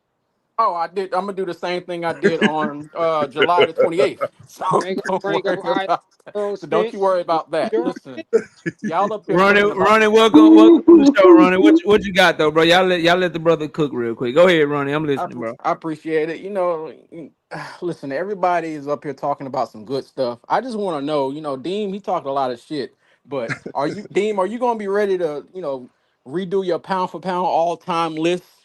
Once Bud Crawford defeats Canelo Alvarez and knocks his head clean off his damn 100%, Ronnie. You want to know why? Because I'm highly suspicious of Canelo Alvarez as well. It's going to be all types of stuff in there. So Bud's going to get full credit, Ronnie. I promise you when he wins this fight, cool. So when he wins, the Bud fans are attacking Dean. Ronnie trying to attack him right now, and Drink attacking him in the chat. He say Boots is just a sparring partner. Why y'all coming at Boots like that? I know why. Go ahead, though, Ronnie. But absolutely, to answer your question. Okay, so everybody on here is going to be able to admit that Terence Crawford is top 5 all time. Don't do that, nigga. I was here. No, not all time. I ain't saying that. That's going to be all time. No, I can't say all time. No, that's going too far. I feel like he's one of the best of this era. Ronnie, you trying to take a shot, bro.